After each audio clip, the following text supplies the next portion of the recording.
President,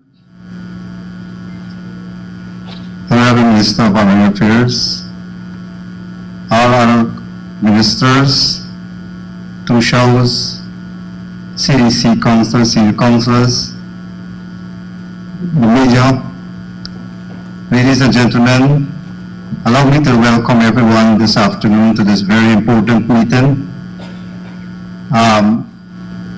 I want to just say how grateful we are, even though it was a very short notice, and the effort you have put in here to be here this afternoon.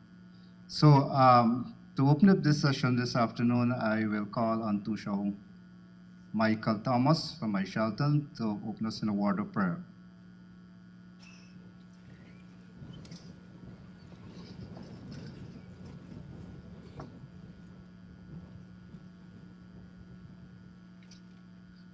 We all bow our head in reverence. Kamarim puna wadar kuna kikiri watapapan pe wanau nanau da bokop wanau tum wirai roy nanau tum ai ri manau no kamu wadi timpen bokop tinyan wasa bakinyan ni wawirke da Guyana bara. Bless ma wanau nanau bokop wanau no nanyo tum wawirke kiya. Watan pe ay mekan ke re kami ke ruano da wadi timpen na pain bokot nyanja tawad it nyak nyani kaim naimen wakyam pet penak kan wano da ti bokot tinkir ksandai wadar kaiman wakyam pet watuman waturimpen pedan jisu ejan. Amen. Just keep standing as I say the national pledge. I pledge myself to honor always the flag of Guyana and to be loyal to my country, to be obedient to the laws of Guyana, to love my fellow citizens, and dedicate my energies towards the happiness and prosperity. You may all take your seats.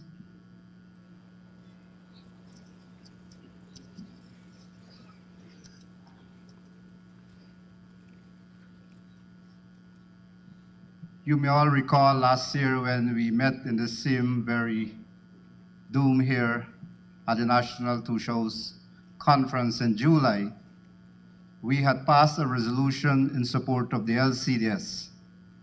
And since then, the National Two Shows Council have been working along with the Ministry of Amerindian Affairs and Office of the President to push the LCDS 2030 program. And I am very happy to announce to you that's the reason why we are here. And it has not been a year yet since we signed that resolution. And today it's bearing fruits. And we must commend the government. We must commend the government for fast-tracking this whole initiative where we as indigenous leaders will have enough resources to boost village development. And this process is being spearheaded by no one else that we all know of, the champion of the earth, a man who have been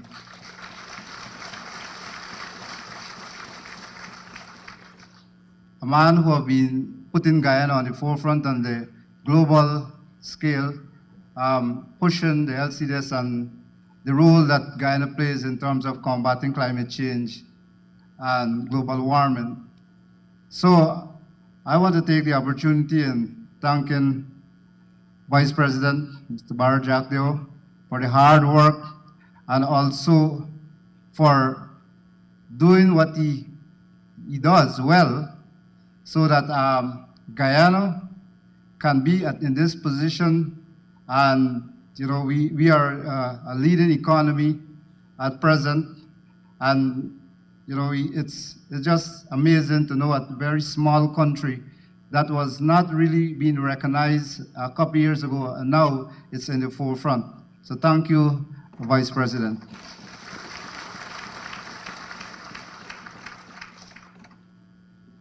So I want to just move ahead with the program, and I want to call on Honorable Minister of Amerindian Affairs, Honorable Pauline Sukai, to give us a brief comments. Let's welcome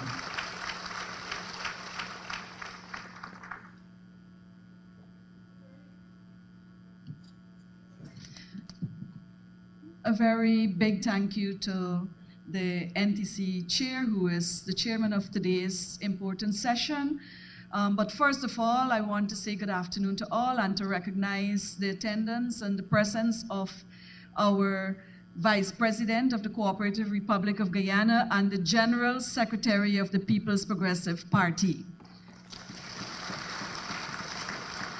I also want to recognize and welcome to this important session my colleague ministers. They're sitting in the front row and they're taking up a part of the 2 seats at the back. Minister Gale and Minister Kwame has joined the team in the front. I also want to say good afternoon and welcome to Derek and his team, that is the executive of the National Two-Shows Council. Thank you for supporting and coordinating the attendance of our leaders. And to you, most importantly, the leaders who are here from more than 239, I think, we have here sitting with us today. So I want to welcome you to Georgetown, welcome you on behalf of our government, and also to greet you on behalf of His Excellency, who is not going to be here today, but whenever he's not with us, he is actually working for the people of our beautiful country. Today, I also want to say that the consultation with respect to our activity here, we all know as leaders, both those who are with us, for example, like Derek and others, Larson from Isinaru, I want to say that what is happening here today is nothing new. It is an engagement with the government of Guyana, the People's Progressive Party civic government, which has a track record of engaging with the leaders on every national issue, including offering you a platform and a forum at which we can engage you on your village development. We walk with you and we help along with the process of your transition. I also want to recognize the time we have taken over the period with our low carbon development strategy. From the very initial, we have been out in the fields, talking to our leaders and the villages since 2009, 2013, and we've done so with the expanded LCDS of 2030. And I'm very pleased and proud with the leaders who attended the last National Two-Shows Council meeting last year, July, to have supported in a resolution to that conference the expanded LCDS, which included our country, not attempt, but our country work to put on the international market our forest carbon sales. And therefore, today what is happening is we've invited all of you to come to deal with the mechanics of how the village will receive direct revenue from the sales. And so I want to say and to remind you that the commitment that our government has made throughout that consultation, which you agreed to also in your resolution, that 15% of the sale of carbon credit will go to Amerindian villages and remote local communities. It is the manifestation of a government that stands to its commitment in a similar fashion that we have stayed true to the commitment we've made in our manifesto as we work to be re-elected in 2020. And I want to announce also that our government has proceeded with those commitments in our manifesto, and we have been able to almost achieve the entirety of the Hinterland and Amerindian pledges we've made during those periods when we were not in office. And coming into office, we hit the ground running to address what we've committed to the Hinterland and the Amerindian communities. So now that we have completed the task of working with the bank with respect to establishing our bank account, I want to officially welcome all of you here today, and I will take my seat and say how proud I am of not only of the effort you made to come here, but I'm very proud also that the PPP civic government has stood its commitment, and we have moved the process to where we are today. So thank you very much, all of you, for being here.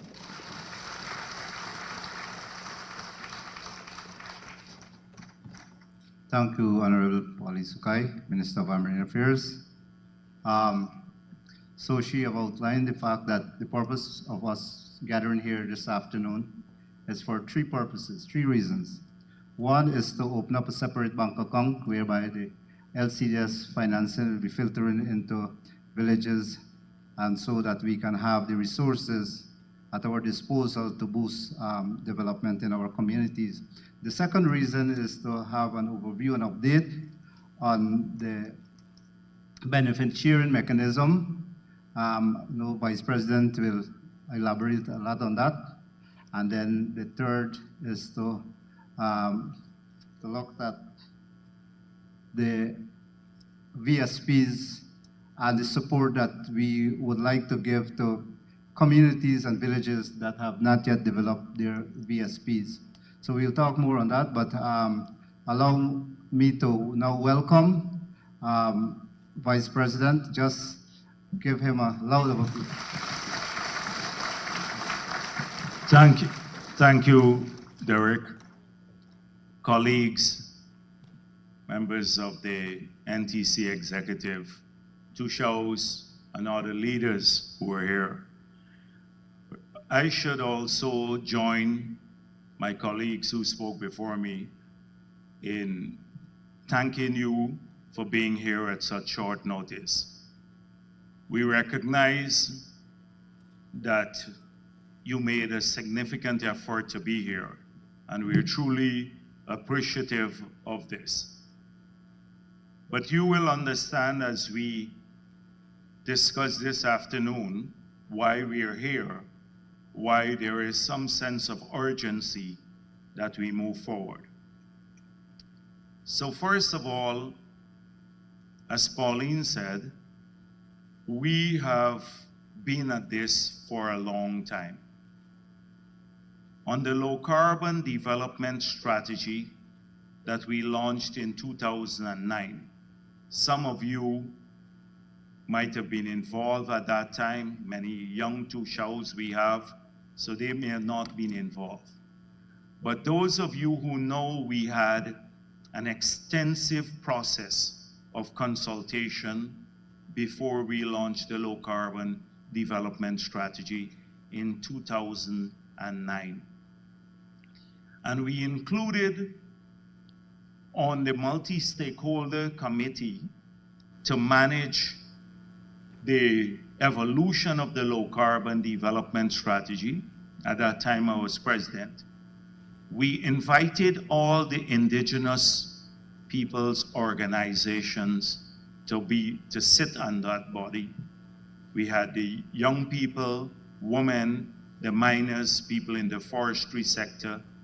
And every month I will chair the meeting, a multi-stakeholders meeting, and we discuss the initiatives as to how we'll move forward. There was one organization that refused to be part of that body, the APA, refused flatly to be part of the body. Nevertheless, we moved forward and we managed to sign an agreement with Norway for $250 million for the sale of our forest carbon. And out of that, we identified over $10 million to go to accelerate Amerindian land titling activities you know, under the PPP, the Amerindian title lands moved from 6% of Guyana to today it's over 15% of Guyana. That's under the PPP.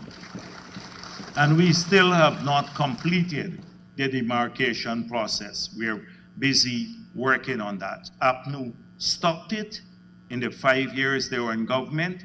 We have now resumed the demarcation and land titling activities. So we set aside over 10 million US dollars from the early LCDS, from the sale of forest carbon, to accelerate land titling. We set aside over 17 million for Hinterland information communication system. That is greater connectivity to build hubs in the hinterland, to connect them with internet, etc. $27 million. We set aside about $5 million to give grants and small loans to people. So the PPP lost office in 2015, and what happened to those resources? As I said before, the land titling activity stopped. Of the 17 million US dollars that we had dedicated to Amerindian communities, APNU spent about $5 million for ICT activities, but didn't complete anything else. The village hubs were not all completed. And of the 5.1 million US dollars for grants and small loans to people for business development, less than 2% went to Amerindians. All of it went to people on the coast. So when many people talk today about this low carbon development strategy that we launched when we got back into office, they forget the earlier period, that the work that we did together with the Amerindian villages, the extensive consultations that we've had to create that strategy, to work with Norway to get the resources through the sale of forest carbon, to utilize some of these resources for development activities in the community. And they forget what APNU did. In the 5 years, we didn't only lost the jobs for nearly 2,000 CSOs, which are now rehired. We rehired 2,500 now, 2,500. We didn't only lose that. We didn't only stop the land titling activity, and they wanted to create one commission to look at ancestral lands, African ancestral lands, and Amerindian title lands. And we were opposed to it. We said they're separate issues. We were in the forefront at fighting against that, to say the commitment was made separately to title Amerindian lands. When that happened in that period, when the APA, because today I see them issue a statement, and I'll deal with that a little bit later, they were part of the government because the head of APA was the deputy head of APNU's list in Parliament, for Parliament. And they didn't say a word in that period. They didn't say a word when a minister of government stood up and said, if Amerindians got more land, they couldn't benefit from oil money. So today, when I see the attempts to disparage the new LCDS and the efforts that people have made, it pains me, because people are duplicitous. They think they can lie and use people, but in this era, it can't work. People are informed.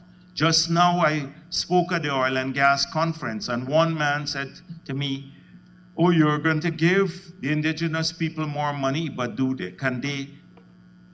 you have to steer them how to use the money? And I said, why are you so condescending? The indigenous communities have smart enough people to know how to utilize their own resources. Very condescending. If you look at it, I just came from the oil and gas conference. Look at the question, Kwame. Make sure you clip that bit and post my answers. Post my answer too. So there is that philosophy out there. So when we got back into office, Green State strategy was being done by the last government. They didn't earn a cent in the 5 years they're in office from the sale of forest carbon or anything else. They were utilizing money that we left and didn't even want to utilize it for the land title. They preferred to leave the money there than to title the lands. So we decided to go with the expanded, as we explained the last time you came here, with a new low carbon development strategy. But this time we did not include only forests. We launched an expanded one. We said, how are we going to manage our water resources in an integrated fashion? How are we going to preserve biodiversity? How are we going to adapt to climate change? How are we going to tackle these contentious issues, the maritime economy, etc.? And you would have seen the larger expanded low carbon development strategy when we were here the last time. The two shows give their support for that. So we said we were resuming the work to get our credits to earn more back from the sale of forest carbon. And this is just the ability of our trees to sequester carbon dioxide. 2 years we worked very hard, very, very hard to get our credits certified. And we're the only country in the world that has a jurisdictional scale certification by an international organization for carbon credit. And this includes all the safeguards, every safeguard about resources and the inclusiveness in the development of the strategy, etc. Every safeguard we have passed. And for 10 years, we've had a robust system to measure our forests. We have over 86%, nearly 90% of our country covered with forests. We have one of the lowest deforestation rates in the world. And that didn't happen by chance because of our strong forestry policy, etc. So we managed to get this certification. And we have sold, as you know, 30% of the credits that we got for $700 million US at a minimum. Why I say at a minimum? Because if the price goes up and these credits are traded further, 60% of the additional prices will come to us, the benefits of an upside. So we said 15% of this money must go to the Amerindian communities directly. They will also benefit from the additional 85% indirectly through education. So they will get a share of the 85% too, but 15% must go directly to the Amerindian communities. The last time there were some questions when we met, and a few people were saying, only give it to those communities that had forests. And when we met here, the decision was we can't do that because some communities don't have forests, they live in savannas, they should also share some of the resources. And the last decision we made when we left here was that this should be equitably done. So among all Amerindian communities. So if the first year of the 700 million, remember only 30% we've sold so far, and we have $700 million that will come in over 10 years. In the first year, this year, 2023, we'd receive $150 million US. The 15% share of that, the Amerindian, is $22 million US, which is $4.725 billion, $22.5 million, which is $4.7 billion that you receive when you convert it into Guyana dollars, the $22 million. So that is for this year alone. Of the $700 million in the next 10 years, the Amerindian communities would be entitled to $112.5 million US dollars, or 23.6 billion Guyana dollars. That is what your share of only 30%. Remember, when we sell more, if we sell the other 70%, you're going to get 50%, 15% of that too. So it would run into a significant sum of money, over 300 million US dollars you'll be getting from that alone. Over 300 million US dollars if we get the same terms. So we decided, and I wanted to talk a bit about that. We've had several consultations. So we left you with an agreement. You issued a statement in support of the LCDS. You agreed that whatever we earn from the sale of forest carbon should be shared in all the communities by equitably. We had some consultations there. It's that we should look at population as a key determining factor.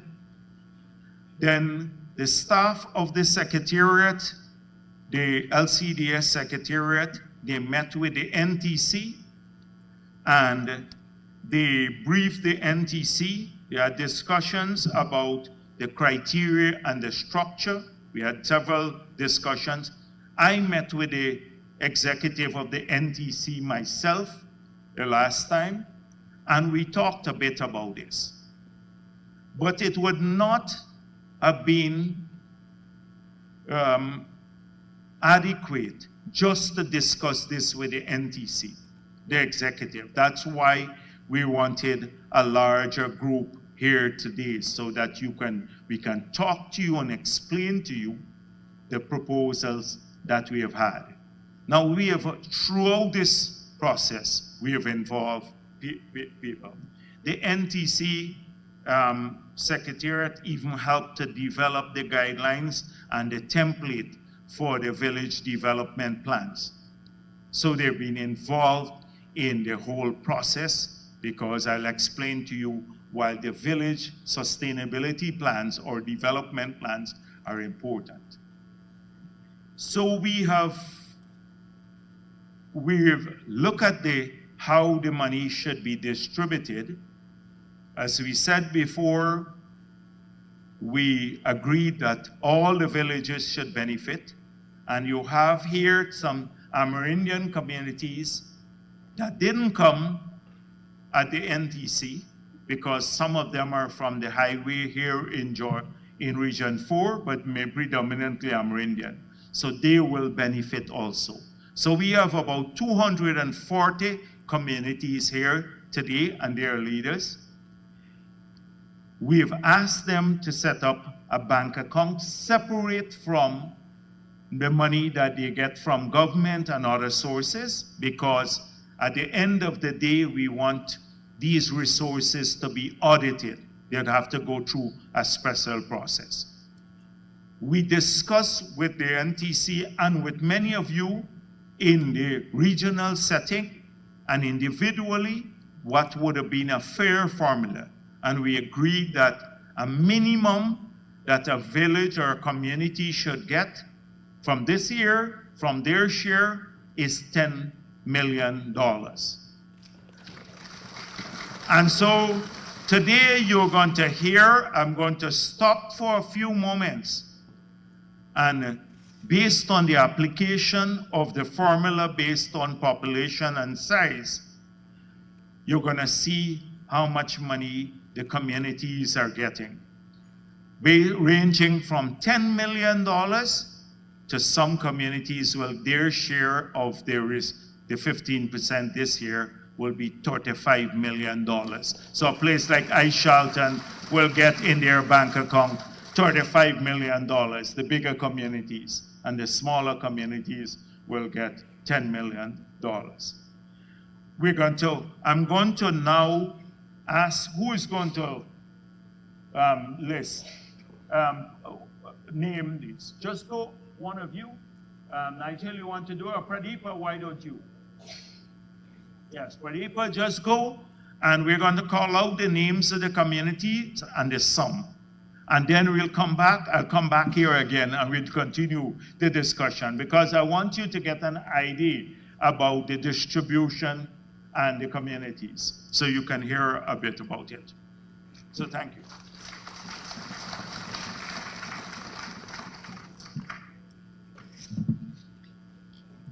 Thank you very much, Vice President. Chair of the NTC, Ministers of Government. I'll go through the list region by region, starting with Region 1. And we have on the list here the separation of villages, satellites, communities, and CDCs. But in the interest of time, because there's 240 of them, I won't list the categories as I go through. I'll just call the village, or the satellite name, or the community name, or the CDC name, and the amount that is on my sheet here that is for that village, or satellite, or CDC, or community. Region 1. Arukamai, 18 million. Asakata, 18 million. Baramita, 35.88 million. Bombary Hill, 15 million. Kariako, 24 million. Chinese Landing, 15 million. Pobadaya, 18 million. Potokwai, 18 million. Kamwata, MAB, 18 million. Kokrit, 15 million. Coriabo, 18 million. Quibana, 24 million. Santa Cruz, 15 million. Red Hill, 24 million. Santa Rosa, satellites, I'll go through now. Mora, 24 million. Parakees Island, 24 million. Santa Rosa and Islands, 24 million. Kamwata, Maruka, 24 million. Horodaya, 24 million. Karaburi, 35.88 million. Haimaruni, 15 million. Koko, 18 million. Kairi, 18 million. Kumaka, 35.88 million. Rincon, 24 million. Kabora, 18 million. Walaba, 15 million.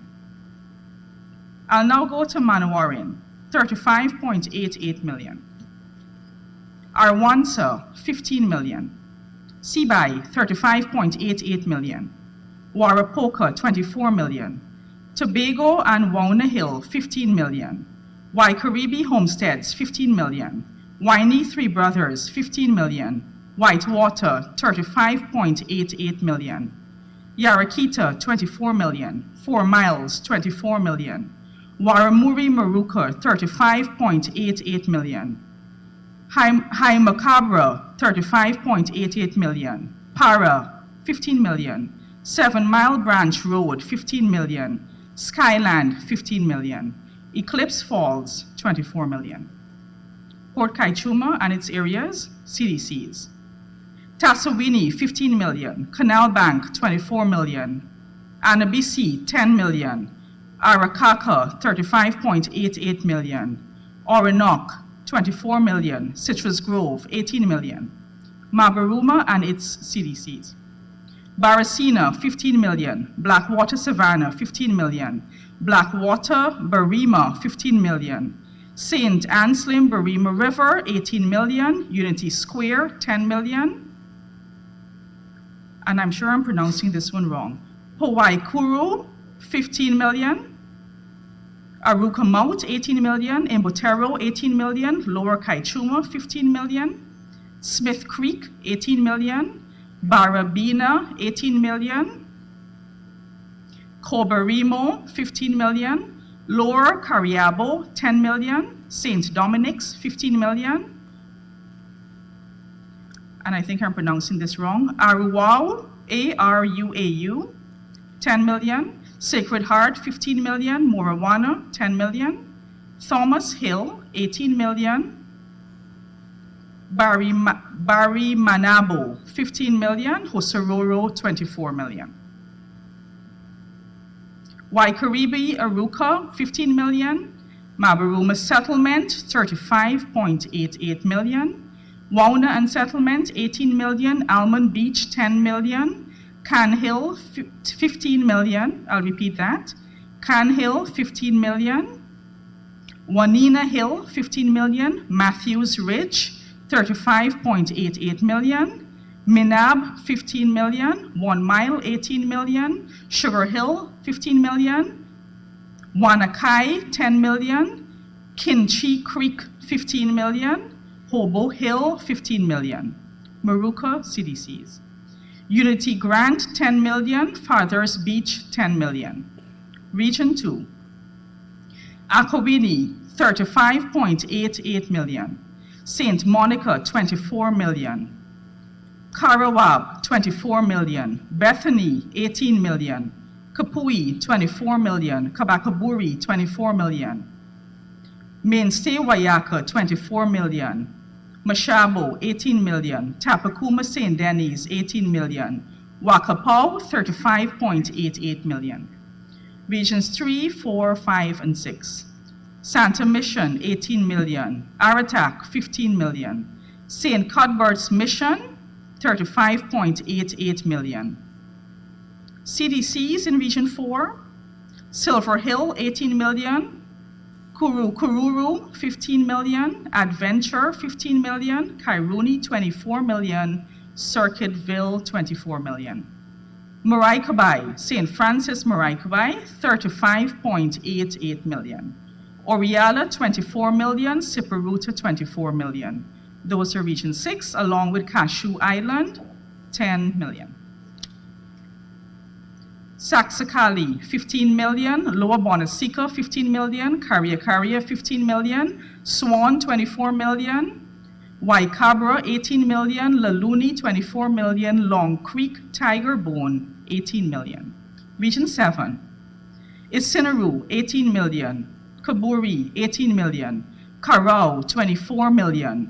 Kambaru, 24 million. Arau, 15 million. Chenoing, 24 million. Thank you.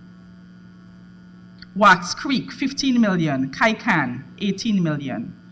Kurutuku, 15 million. Jawala, 35.88 million. Abu, 10 million. Kwebanang, 18 million. Kamrang Warwata, 35.88 million. Pururima, 24 million. Philippi, 35.88 million. Amokokopai, 18 million. Klaimalu, apologies if that is pronounced incorrectly. Klaimalu, 15 million. Wailing, 15 million.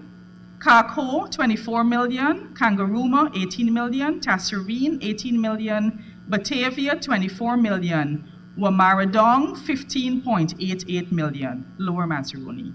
Dog Point, 24 million. Agatash, 24 million. Kartabo, 18 million. Itabali, 24 million. Turungbang, 15 million. Region 8. Campbelltown, 24 million. Princeville, 15 million. Marua, 10 million. Itabak, 15 million. Kaibarupai, apologies, 18 million. Kamana, 15 million. Kanapang, 15 million. Penak, 10 million. Kato, 24 million. Chewing Mouth, 15 million. Red Creek, 10 million. Kopinang, 24 million. Kuru Kabaru, 24 million. Arasawa, 10 million. Maikobi, 24 million. Monkey Mountain, 24 million. Paramakatoy, 35.88 million. Mountain Foot, 18 million. Bamboo Creek, 24 million. Karisparu, 15 million. Taruka, 15 million. Chenapau, 24 million. Tuseneng, 15 million. Wiper, 18 million. Catchcow, 10 million. Sandhill, 15 million. North Pacaraima, Maiwak, 15 million. Madia District, El Paso, 10 million. Region number 9. Ashuweeb, 24 million. Baz Haizon, 15 million. Aishalton, 35.88 million. Churukadarnau, 15 million. Anai Central, 24 million. Waweta, 18 million. Ruperty, 18 million. Patamang, 18 million. Surama, 18 million. Apoteri, 15 million. Ariwanau, 24 million. Crashwater, 15 million. Fairview, 15 million. Karasabai, 35.88 million. Tushida, 15 million. Kakshibai, 15 million. Rukumuta, 15 million. Tiger Pond, 18 million. Paipang, 15 million. Yurong Paru, 18 million. Tipiru, 18 million. Karadanawa, 35.88 million. Katoka, 24 million. Simoni, 15 million. St. Ignatius Homesteads and Farmland, 35.88 million. Kumu, 18 million. Quarry, 15 million. Yarakinta, 24 million. Upukari, 24 million. Fly Hill, 15 million. Kwatata, 18 million. Kaikombe, 15 million. Toka, 15 million. Conishen, 15 million. Maruranao, 24 million. Masara, 18 million. Kwaimata, 15 million. Mokomoko, 24 million. Napi, 24 million. Hiowa, 18 million. Parashara, 24 million. Parikwaranao, 15 million. Putaranao, 24 million. Katur, 15 million. Shuriri, 10 million. Baitun, 18 million. Riwa, 15 million. Rupanao, 18 million. Warimor, 10 million. Sand Creek, 24 million. Sawarinao, Sawariwao. I don't think I was the right person to read the list. I'm convinced now. Sarawiwao, I'm sure I've mispronounced it yet again. 24 million. Katuna Rib, 18 million. Shulinab, 24 million. Kwaiko, 18 million. Mariwao, 15 million. Coming down to the end now. Shea, 18 million. Parabara, 15 million. Arnaputa, 24 million. Region number 10. Great Falls, 58 Mile, 15 million. Hururu, 24 million. Parapi, 10 million. Malali, 15 million. Moritaro, 18 million. Wiki Kalkuni, 15 million. Kaitapin, 10 million. Wairuni, 18 million. Rivers View, 35.88 million. Rockstone, 15 million. Falmouth, 15 million. Last two CDCs, Kimbia, 18 million.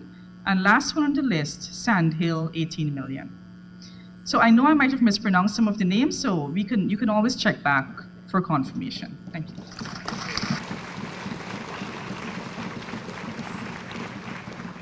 So there you have it.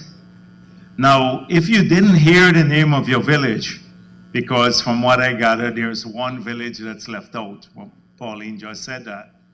But they submitted the information. So if you didn't hear the village, just indicate to me.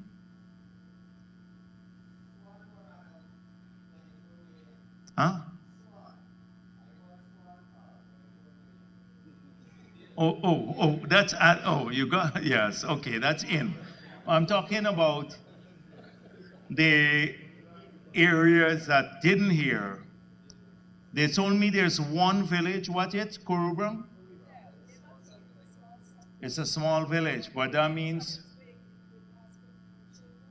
or 52 children, then they have to get in. So you may have a slight adjustment of your number if we add in this village there, slightly adjusted downwards, because it's a finite sum of money.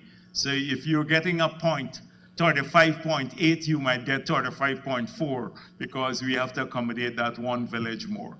But in a nutshell, this is how this money will be in your account next week, in your bank account that you've established here for these villages. Next week, you're going to have every one of these communities will have that sum of money in your account. So that's not money that you're getting from the government through the Amerindian Development Fund or the other projects. This is separate resources. So let's talk a bit about, and then next year again, when we get the next payment on the $700 million, so you will get another set of money for the 10 years. So let's talk a bit why we had to set up separate accounts. We had to set up separate accounts because we have to audit these resources. So there are some procedures that we want followed. So if you have the account set up, you're now going to have to name in each village a finance committee. So although we put the money in the account, you can't draw down this money until you name your finance committee and you complete your village development plan. You have to complete that, and that plan, as you know, must be done by the village, would have to have an endorsement of the village, and you would have to share with us the minutes of the meeting on which the village has endorsed the development plan. So we want the people in every village to participate in this. That is how, because already we're getting a lot of pushback from organizations like APA. They do nothing to get money to people, but they are opposed to it. So one, Nicholas Fredericks, the former Tushao, and head of NTC, he's written a letter saying Tushaos can't speak for the villages. So we asked, who can speak for the villages? Not APA, because they're in Georgetown. If not, the Tushaos are the elected representatives and the leaders of the community, the CDCs, etc. They should be the ones who we deal with because they face elections. So he wrote the letter recently. And then they complain about FPIC. Their only thing is about FPIC. But under APNU, they were not concerned about free, prior, informed consent, when not a cent practically went to the Amerindian communities from the LCDS. They were not concerned about that because they were in bed with APNU. And I'm saying that frankly, openly. And they're free to this is a free country. I agree with that. You can choose which party you want to. But you can't then come and play holier than thou. You can't behave that way.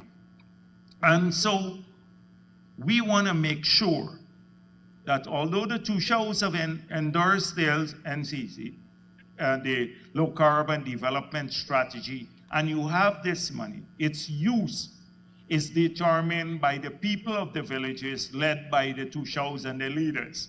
So we will require you to establish a finance committee, and then you're going to be guided later in the meeting about the details. And two, you would have to develop a village plan, sustainability plan, how to use the money.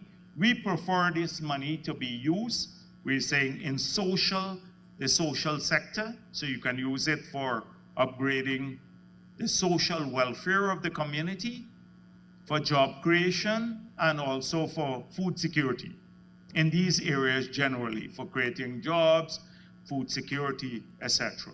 But of course, you will determine that in each of these villages, we will get 240, now 241 plans that would be approved by your villages. And then Once that is done, then you can start drawing down the money. So the faster you move on getting your plans, you can start utilizing these resources very, very soon.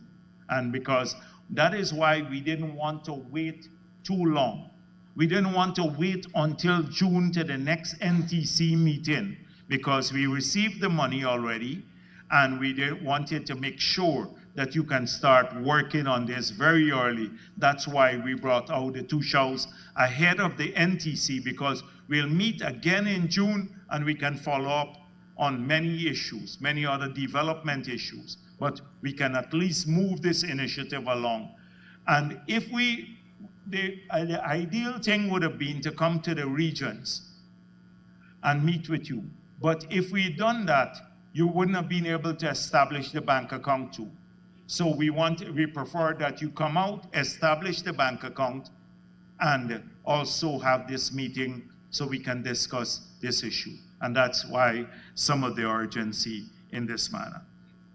We're going to talk a little bit more about this initiative in the discussions. But let me just say also that since we're here, the last time you came here, the president said, we're going to give $3 billion based on the initiatives you had. So a number of people have submitted much more than the $3 billion, 10 times more. But we had set aside $3 billion. So today, I want us to settle on the program for the $3 billion.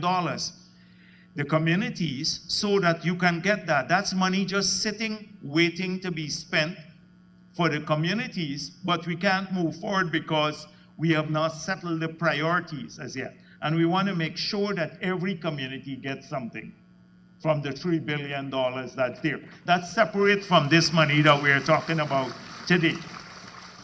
The last time you came, so that was a commitment. So we wanted that done. Now, a lot of people talk about Amerindian development, and Pauline mentioned to you. We saw the difficult years under APNU, the neglect. When the ministers flew in, it was not for development purposes or just to take a private trip into the hinterland. So we were committed to changing a lot of these things. And as Pauline said, we outlined in our manifesto when we campaigned what we were going to do, and we're on course of doing that. But even things that we did not put in our manifesto, we've been working on since we got into office. And you know about the tractors. We never put that in our manifesto that we want a tractor and trailer in every community. But so far, we have already delivered 157 tractors. We have 23 more to be delivered shortly. And we're waiting for the balance to come in from abroad. These are tractors and trailers that we're going to, every community will get. On the solar panels to replace the households, one of the first things we did when we got into office was to work with India to try to get a contract awarded to deliver the solar panels. We've had a hard time. The contractor pulled out because of the COVID. The delivery schedule is bad, so I'm told by GA that all over 30,000 units, the new solar units that will go to each house, but bigger units now than the ones you had in the early years would come in this year, so we can complete that. That will be an important task, a promise that we made, but because of the delivery schedule, it's coming from India. It's taking some time to get here. I'm told that I'm going to India the end of this week. I'm going to be probably meeting with the people to find out that they accelerate the schedule to get these solar panels to come in. The hubs that APNU neglected, we have 98 of them completed now. We still have to do 102 more. It's 200 communities we had identified. We are hoping to get all of these, the remaining 102 communities completed before the end of this year too. These are things that we've been talking about. We're trying to work now because of the bandwidth is low and some villages have no internet connection. So there is a satellite coverage now. They're selling internet capacity based on satellite. So we may be able now, with the new services offered, to put a fairly decent speed internet in each of these communities. So we're exploring this. Outside of that, it's very, very costly because the current situation. But we want to be able to get it into each village and then sustain it. And so we're looking at that too. We're spending this year's budget alone. The budget was just passed. If you look at our expenditure on health, on education, on roads in the hinterland, it's going to be about $35 billion. $5 billion on hinterland roads. This is money I'm talking about that's not part of the money you're getting here today. That's separate. For road development in the hinterland, this year we set aside $5 billion. It's 5 or 8? 8, because GGMC has another $3 billion. So that's about $8 billion, because 5 from directly from the budget and 3 from GGMC, $8 billion. You know, we are doing, for those people, the comrades who are here from Region 9, we're doing all the bridges now, concrete bridges from the border to Kurupukari, putting in concrete bridges so that the trucks can run in any season and stuff like that. You know, there are wooden bridges. This costs a lot of money, but we're doing it because it's important. We've set aside $60 million US, $12 billion to build 4 major diagnostic centers in the regions 1, 7, 8, and 9 this year. So these are going to be world-class facility with telemedicine, where you can go there and get an MRI done, a CAT scan done, which wouldn't be in any hospital, ultrasound, etc. And they would have such high-speed internet that the doctors, even if they're not there, they can, from the coast, talk to the patient, examine the results of the scan and all of these things, and probably advise the local doctors how to operate. That's being done this year on the hinterland too. So I'm not gonna try to go through. We're working on livelihoods. The agriculture sector have an aggressive program with the black giants. We're now doing a number of pigs, because the way there's a factory that's going to come into Guyana that will do sausages. The demand for pork will skyrocket. And we want to send some of the breeding animals into the hinterland so that we can develop new job opportunities there. We're supplying some bulls already, the black giant, a whole range of other initiatives on the agricultural side, working with the communities in the hinterland to create more jobs for people and more income for people. I'm not going to use today to talk much, because we're meeting back in another maybe 3 months, 4 months from now, when the NTC meets. So we'd have a chance to go through a lot of these programs and to start implementing a lot of the projects. But I just wanted to make it clear about the commitment of this government to work with our hinterland communities, indigenous people. The commitment, it's unparalleled. And so we are not going to allow no negatives from AP or the others, none of them, to deter our plans. I said to them once, they were opposed to this, the sale of forest carbon. I said, when you can bring 112 million US or 22 million US and give it to the villagers here, you tell us. We're prepared to talk to you and not to do anything, not to touch this. But you bring the money and give it to the villagers, or bring an initiative that is comparable. Of course, they would never do that, because they collect money. They collect money from France, from the European Union, large sums of money to run their organization, to finance cushy jobs for themselves. But they would never get a cent, wouldn't go to development in these communities.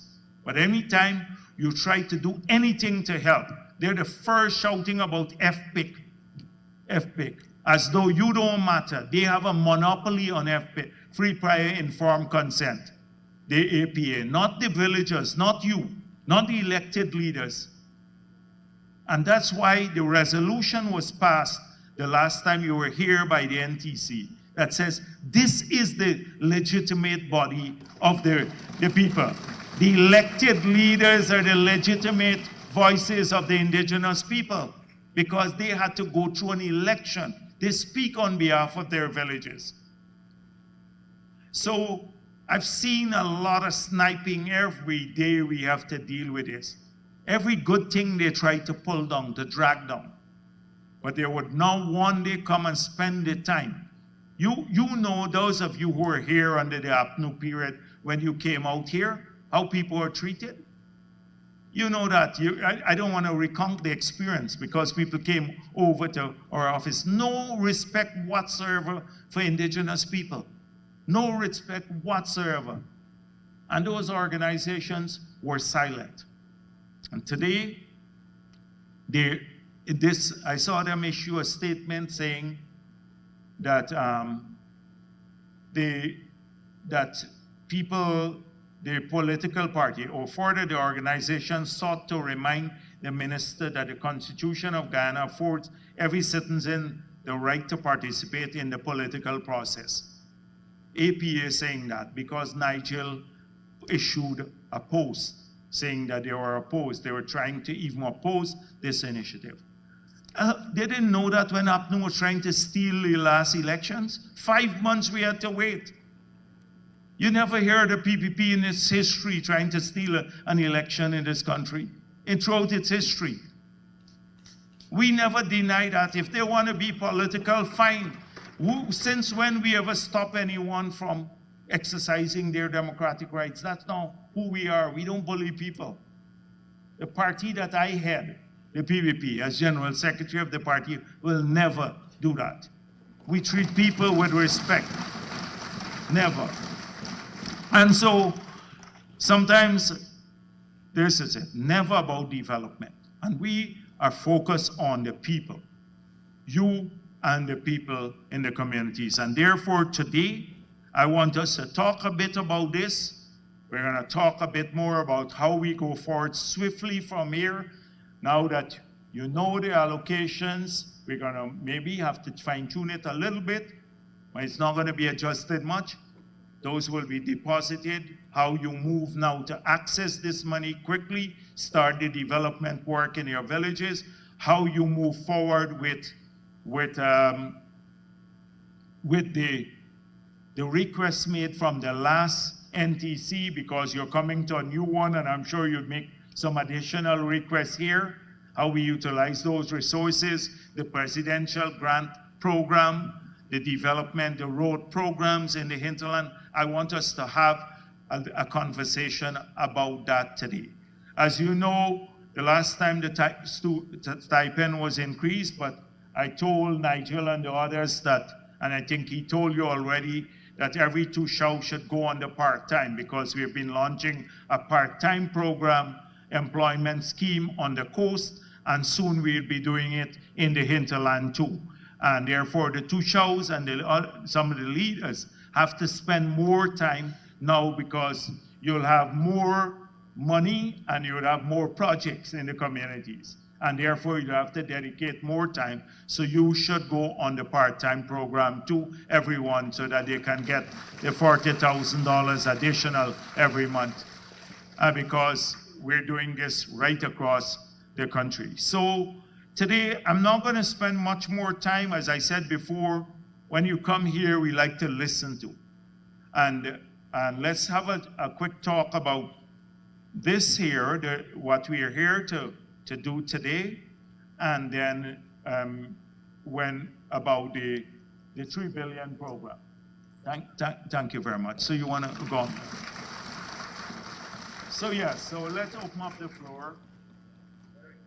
Right, open up the floor, yes. So thank you, Vivi, for those really good updates. And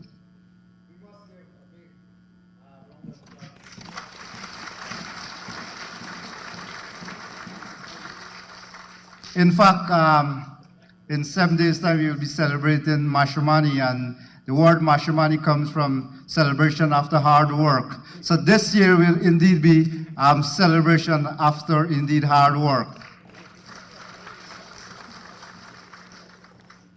So the floor is now open up for any question, comments, suggestions. You're free. Please, when you want to make a comment, just indicate by raising your hand and state your name and the village. Thank you so much.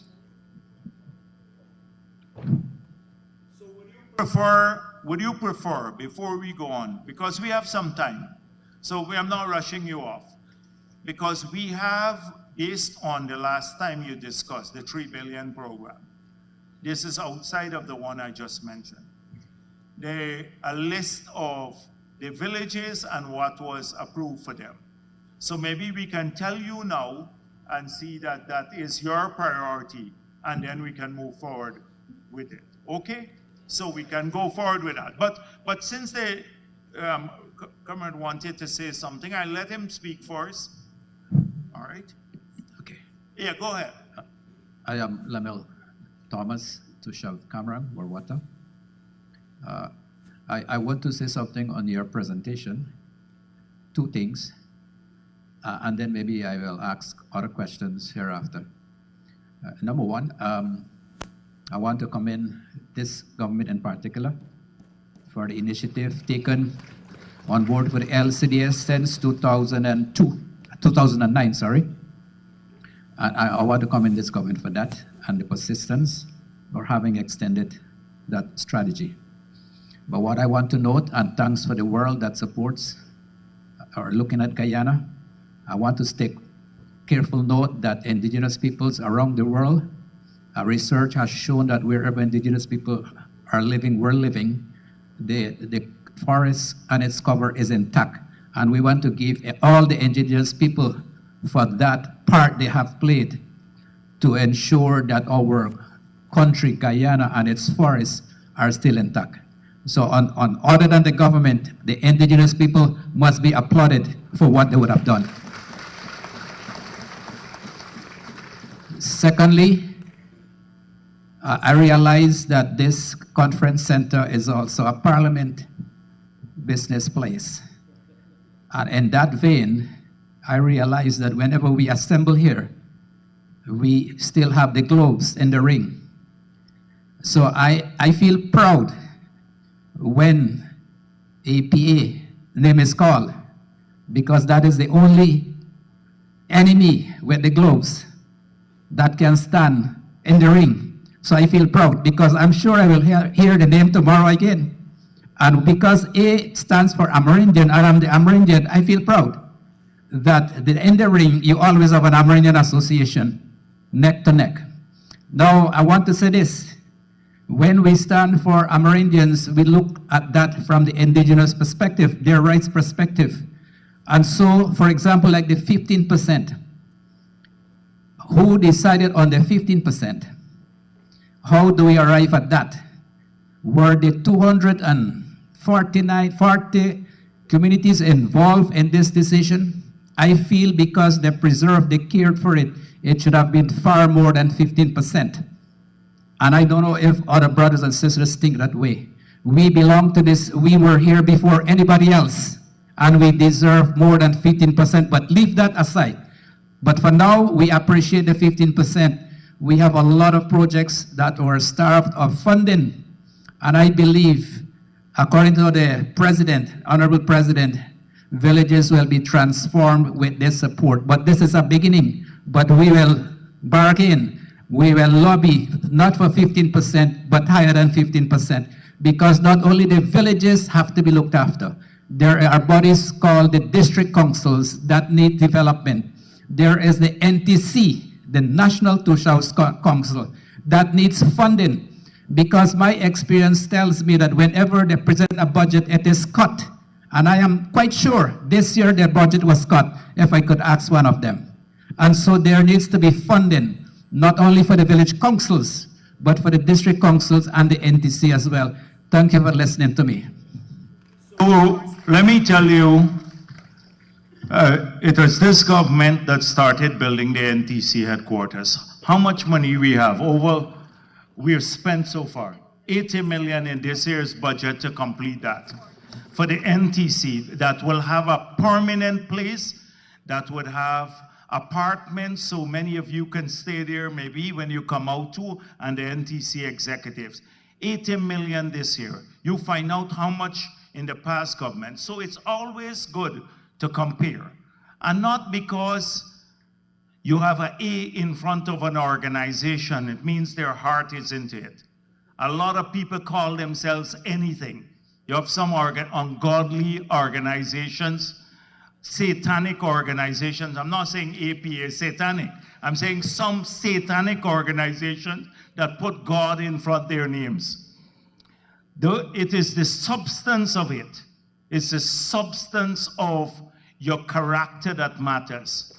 So 15% of $750 million is $120-something million, $120 million.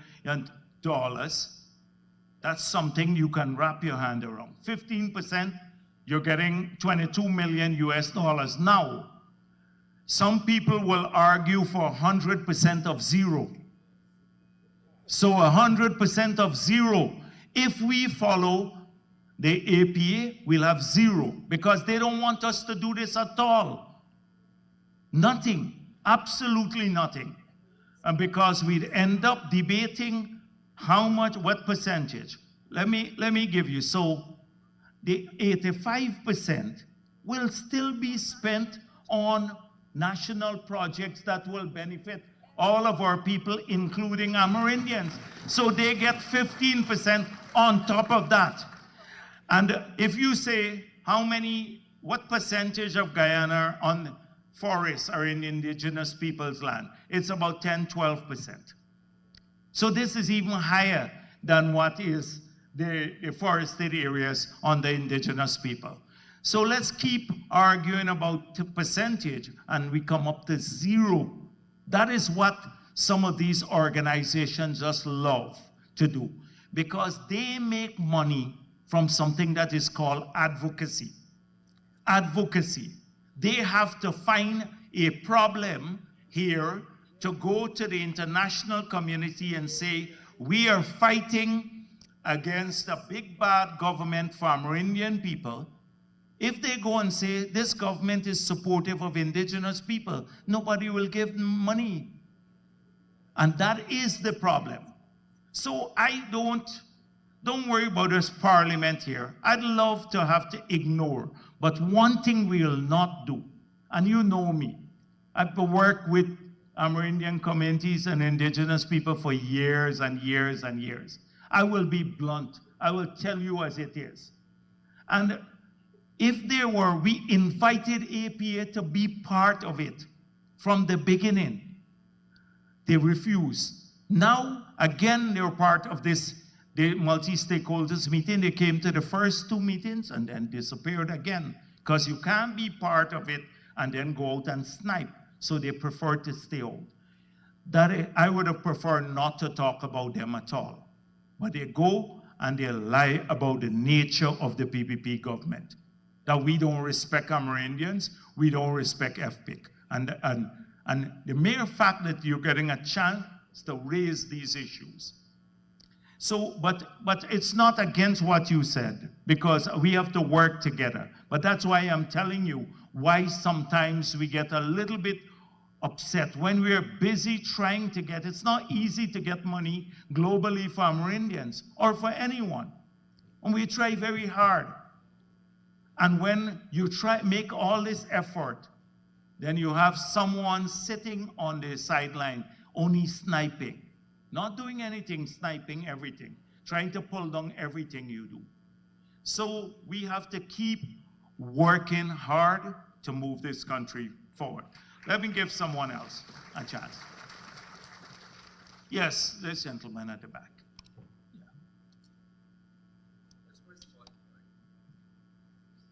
Thank you very much, Honorable Vice President, Champion of the Earth. This afternoon I'm here. And by the way, I didn't complete that. So you're not right that we carried down, you said you're sure this year the budget cut.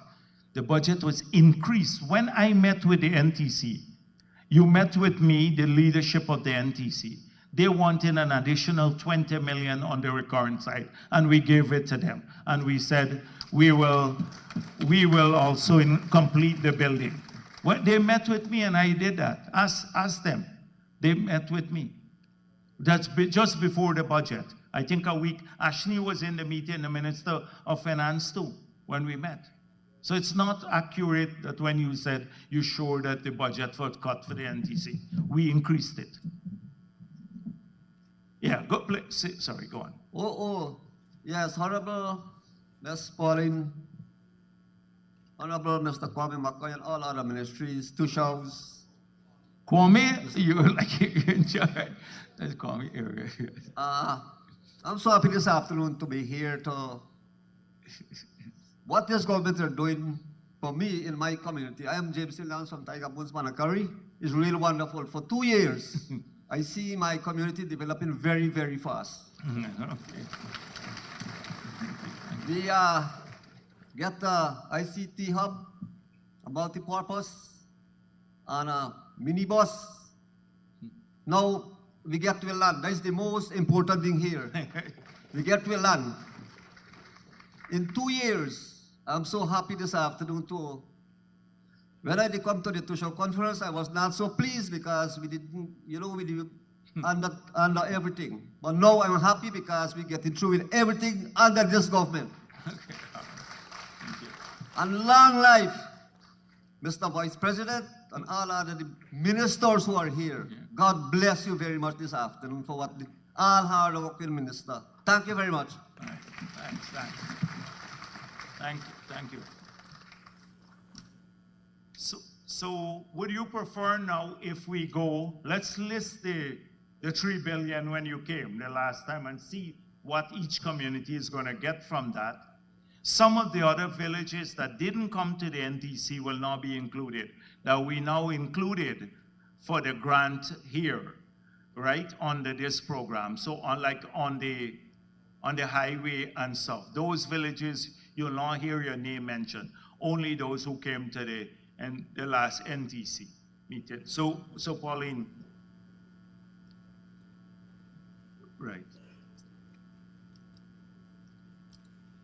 You can stand there, Pauline, it's high, yeah. It's high, you get a chance. Right, yes. You. Okay, recalling last year, July, when we held the NTC, we were tasked with holding the working session, which started in the day and ended up to, for the technical staff, up to 4:30 in the morning. I think the last people to leave just before 5 o'clock was Dr. Ashni Singh and Nigel, because I left them at 3:30. So the prioritized areas that were listed by the Tushaws then are as follows. It's categorized into economic empowerment, and we had woodworking center and furnishing, 1 Mile Port Kaituma, $5 million. Construction of a furniture center, Sacred Heart, Region 1, $2 million. Cattle rearing project, Cabrera, $2.5 million. Cattle rearing project in Santa Rosa, $5 million. Food, fruit processing facility, building and furnishing, Santa Rosa, $10 million. Your son, Winston. Okay.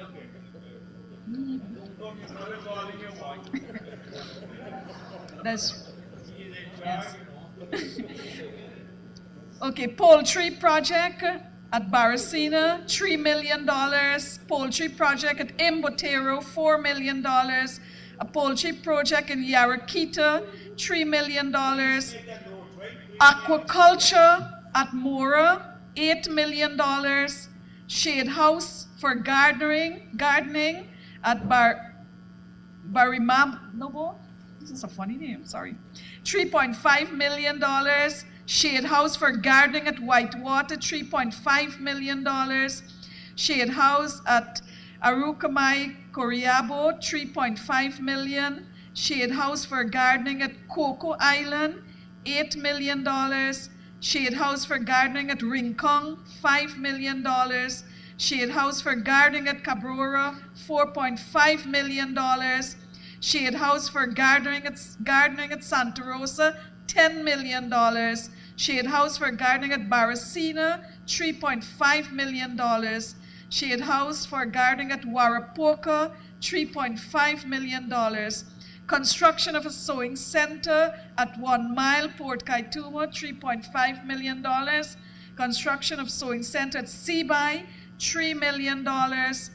Cash crop farming at Bunbury, $2.5 million. Cash crop farming at Mora, $6 million. Cash crop farming at Unity Grant, $16 million. And here it says cultivation of 100-acre with cash crop. Cash crop farming, Obadiah, $6 million. Cash crop farming at Santa Rosa, $12 million.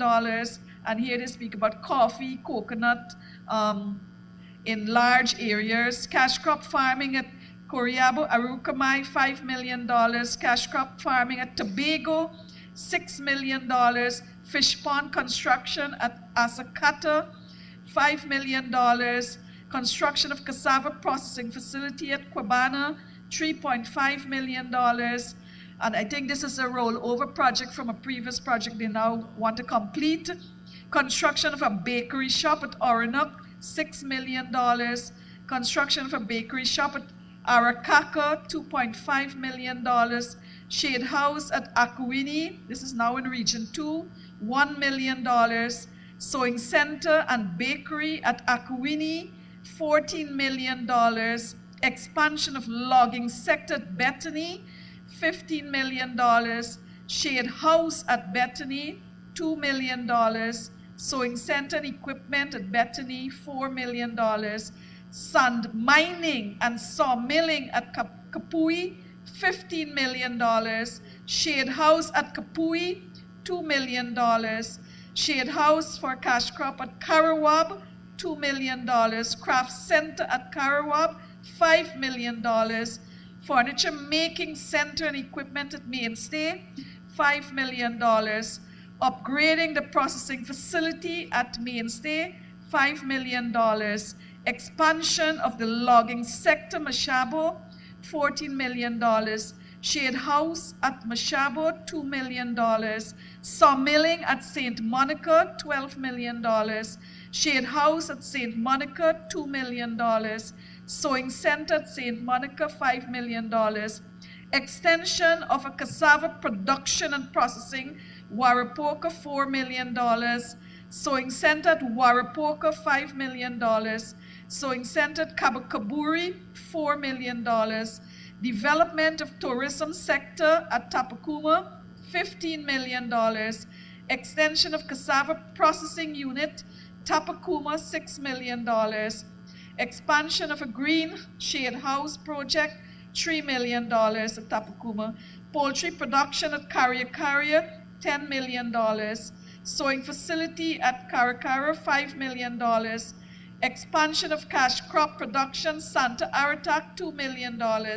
Shade house at Saxakali, $4 million. Food drying facility at Saxakali, $12 million. Repairs to goods canter truck or goods transportation canter truck, Leluni, $1.5 million. Sewing center at Leluni, $10 million. Sewing center and craft center at St. Cuthbert's Mission, $14 million. Shade house at St. Cuthbert's Mission, $3 million. Land for citrus and poultry farming at Swan, $5 million.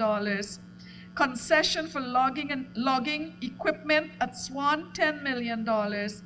Black Giant program in Tiger Bone, Banakari, $2.5 million.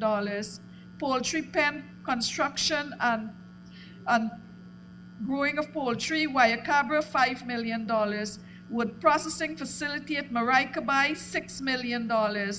Women group facility at Marikabai, $11 million. Agri-tools, fertilizer, seeds, and fishing equipment at Cashew Island, $2 million. Women's group at Cashew Island, $1.2 million. Cassava bread production at Oriala, $5 million. Shade house and training, Siparuta, $5 million. Training for women in catering, sewing, baking, and sewing machines, Siparuta, $1.5 million. Establishment of a sawmill at Jawala, $6 million. Cattle rearing at Jawala, $6 million. Establishment of a sawmill at Kaburi, 72 miles, $3.8 million. Poultry rearing at Kaburi, 72 miles, $5 million.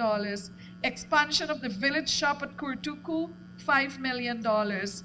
Poultry rearing at Kurtuku, $5 million. Food market at Philippi, $5 million. Cattle rearing at Philippi, $5 million. Furniture making shop at Philippi, $5 million. Poultry farm at Tasserine, $3 million. Lumberyard at Tasserine, $10 million. Cattle rearing at Kako, $5 million. Poultry rearing at Kako, $2.5 million. Mixed crop farming at Kako, $5 million. Establishment of a cassava processing facility at Carao, $5 million. Poultry project at Carao, $3 million. Aquaculture at Carao, $5 million. Poultry rearing at Agatash, $5 million. Establishment of a cassava mill and processing factory at Agatash, $5 million. Shade house for gardening at Agatash, $5 million. Cash crop farming at Batavia, $5 million. Poultry rearing at Kaikan, $5 million. Shade house for farming at Kaikan, $3 million. Establishment of cassava processing facility and plantain chip packaging for Kaikan, $5 million. Poultry rearing at Camarang, $5 million. Cash crop farming at Camarang, $5 million. Expansion of a village shop at Kangaruma, $5 million. Woodworking center at Kangaruma, $5 million. Greenhouse and cash crop farming at Cartabo, $6 million. Poultry rearing and meat bird, Isineru, $5 million. Greenhouse and cash crop farming, Itabali, $6 million. Poultry rearing at Purima, $4.5 million. Aquaculture at Philippi, Wyaleng, this is a satellite, $5 million. Greenhouse and cash crop farming at Arau, $5 million. Greenhouse and cash crop farming at Waramadang, $6 million. Poultry rearing at Waramadang, $6 million. Sewing center at Kurtuku, $2.5 million. Sewing center at Tasserine, $2.5 million. Sewing center and catering center at Camarang, $5 million. Cook shop and catering center at Kwebanang, $5 million. Sewing center at Kangaruma, $2.5 million. Sewing and catering center at Cartabo, $5 million. Sewing and catering center at Jawala, $5 million. Extension of craft and sewing center at Waramadang, $3 million.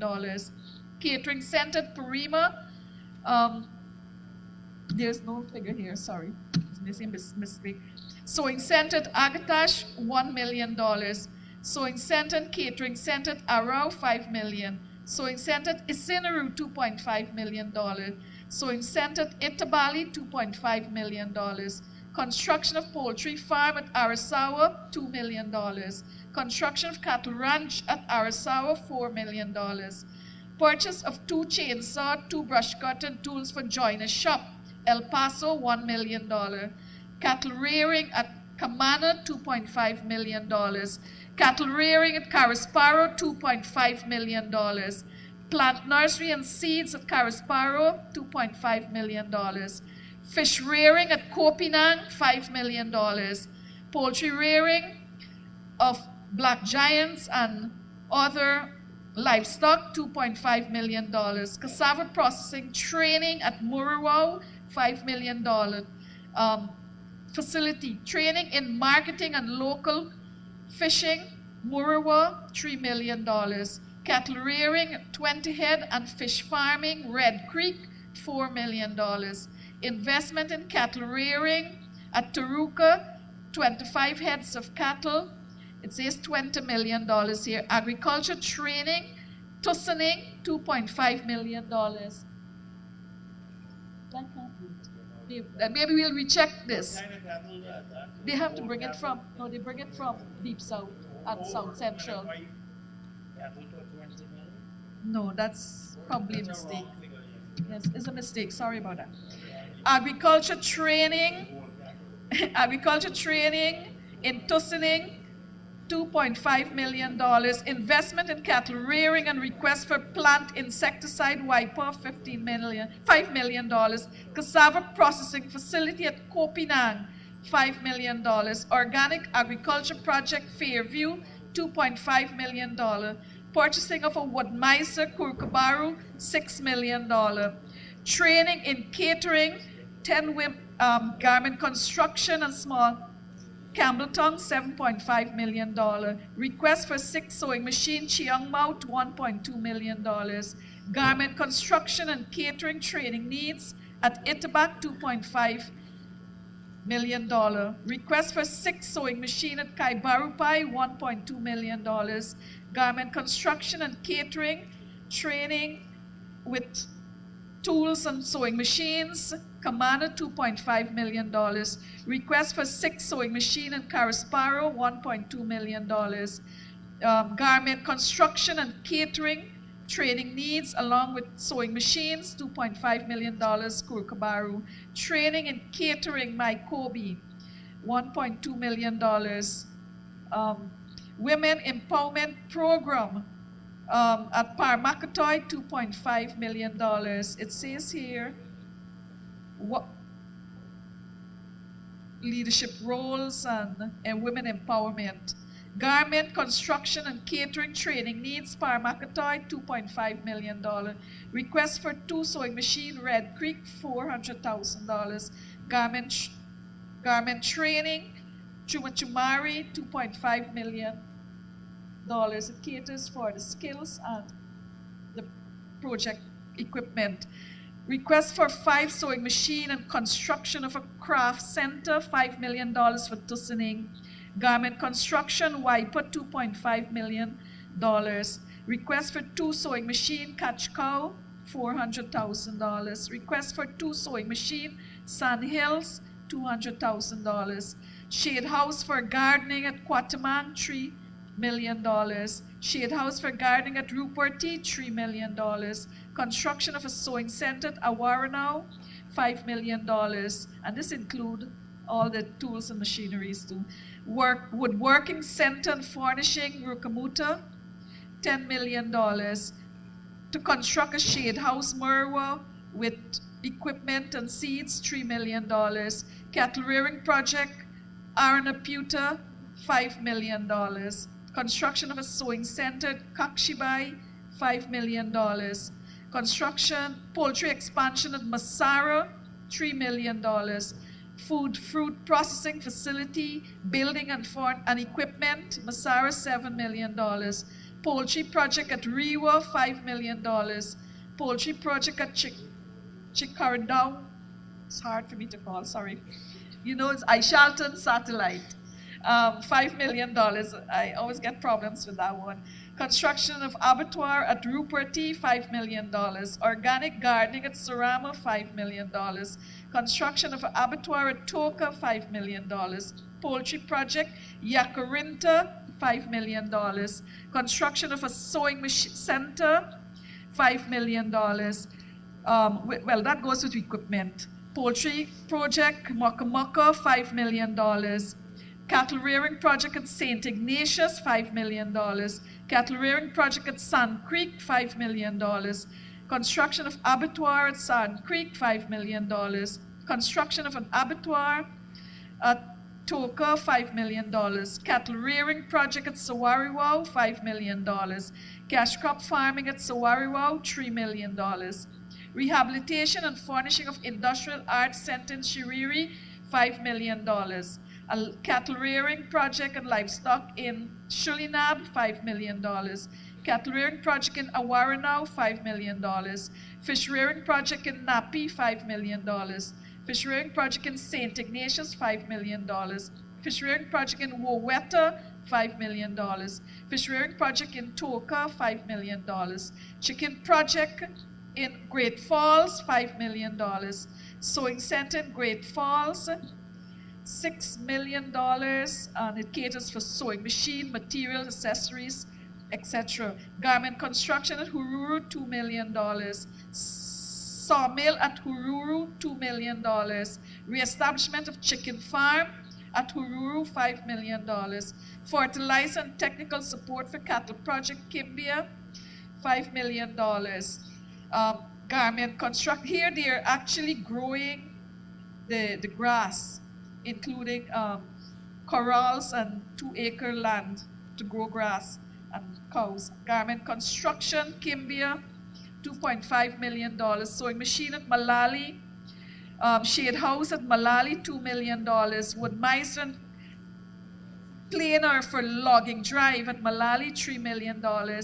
Portable sawmill and all-purpose planer, or planer, $1.5 million.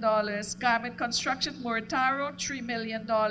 Garment construction facility at Riversview, this is $12 million. 2 shade houses, Riversview, $4 million. Ecotourism lodge at Rockstone, $7 million. Wood miser and planer at Rockstone, $2 million.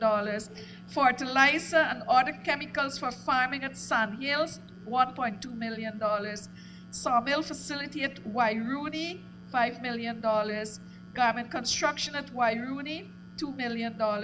Sewing center and equipment at Wiki Kalkuni, $2.5 million.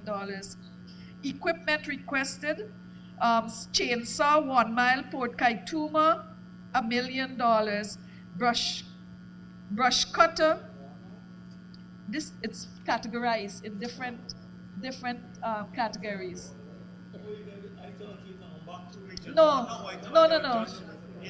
It's in categories. So for the equipment now, these were the villages who said they prioritized these to be chainsaw, $1 million. Well, it's more than one chainsaw, right? It's 2 chainsaws. Brush cutter, 1 mile Kaituma, $1 million. 2 brush cutter, 4 miles Port Kaituma, 3,600 is a lot. 5 chainsaw at 4 miles Port Kaituma, $1.5 million. It's going to be 5 chainsaw either. Chainsaw at Barbina Hill, $240 million. Brush cutter, Barbina Hill, $240 million. Brush cutter at Combarimo, How far are you now? I am halfway. Only halfway. Yes. You'd call one village at a time and say everything in the village. No. Rather than you It's go in by category. categories now. So we got to come to chicken and duck later and other things. So we're going to take forever. But is there so far any community that was at the meeting, the last NTC, that didn't hear any project in your area so far? Okay, so you are still waiting to hear up there. Which area is this? Region 1. Okay, so you're coming back to Region 1 now, right? Yeah. Okay. Well, she ain't got to go through all, because since it's different categories, and some of the guys who, I see some clapping when they got 5 projects, you might got to work it down to 2, right? In the per village, right? Don't worry, because some villages. But Go on. Let it go. Yeah. Okay, sawmill at Savannah Let me drink a Blackwater, ton of coke. $3.5 million. Chainsaw, Savannah Blackwater, $2 million. Wood miser portable sawmill at Matthews Ridge, $2 million. Two brush cutter at Matthews Ridge, $240,000. Two chainsaw at Matthews Ridge, $600,000. Wood miser at Quabana, $5 million. Wood miser at Eclipse Fall, $5 million. A plane at Eclipse Fall, $3.7 million. Wood miser at Santa Rosa, $3.5 million. Five chainsaw at Santa Rosa, $1.5 million. Wood miser at Poraikuru, $2 million. Five chainsaw at Poraikuru, $1.5 million. Two brush cut at Seaby, $5 million. Two chainsaw at Seaby, $500,000. Brush cutter at Tasawini, $600,000. Black blade for tractor at Mora, $3.5 million. One resource sawmill blade sharpener, Quabana, $2.5 million. A solar dryer at Quabana, $7.6 million. You want me to go on? Or they can come to us?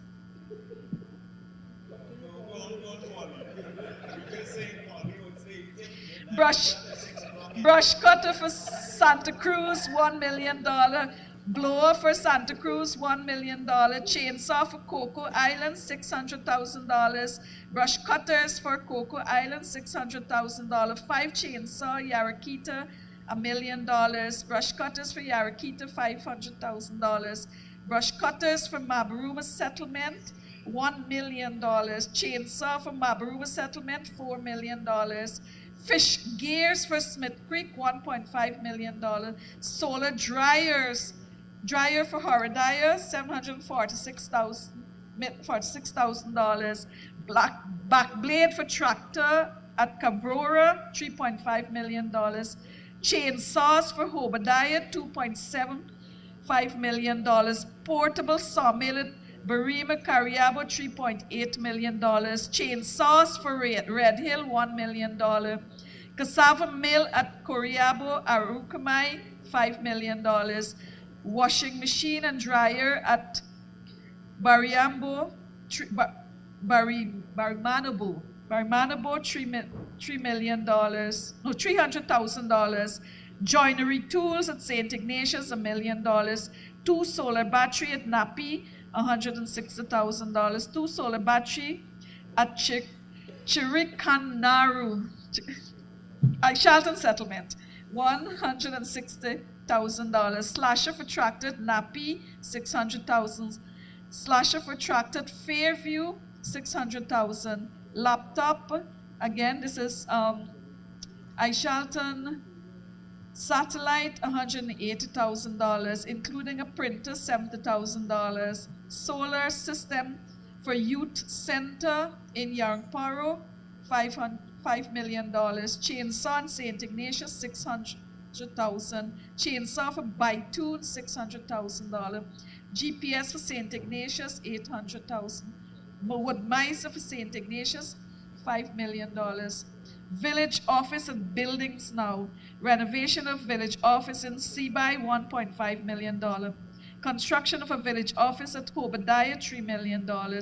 Renovation of village office, Kamwata, Mabaruma, $2 million. Renovation of village office in Rukamuto, $1.5 million. Renovation of village office in Crashwater, $1.5 million. Renovation of village office in Baitoon, $1.5 million. Solar lighting system for the village office, Shiriri, $1.2 million. Construction of a community center in 1 Mile, Port Kaituma, $2 million. Construction of a multi-purpose building in Barasina, $14.5 million.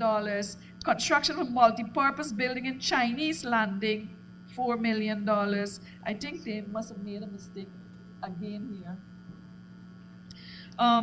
Renovation of a multi-purpose building, Kaburi, $1 million. Renovation of a multi-purpose building, Karasabai, $2 million. The construction of a multi-purpose building in Kwaiko, $5 million. To construct a learning center with library at Ishalton, a satellite, $5 million. Daycare, Mirawau, $6 million. Safe house Crowdar, $6.5 million. Services, they classified radio sets for Taruka satellite, $500,000. Radio set for satellite of Chiang Maut, Kookabaru, can be Chiang Maut, $500,000.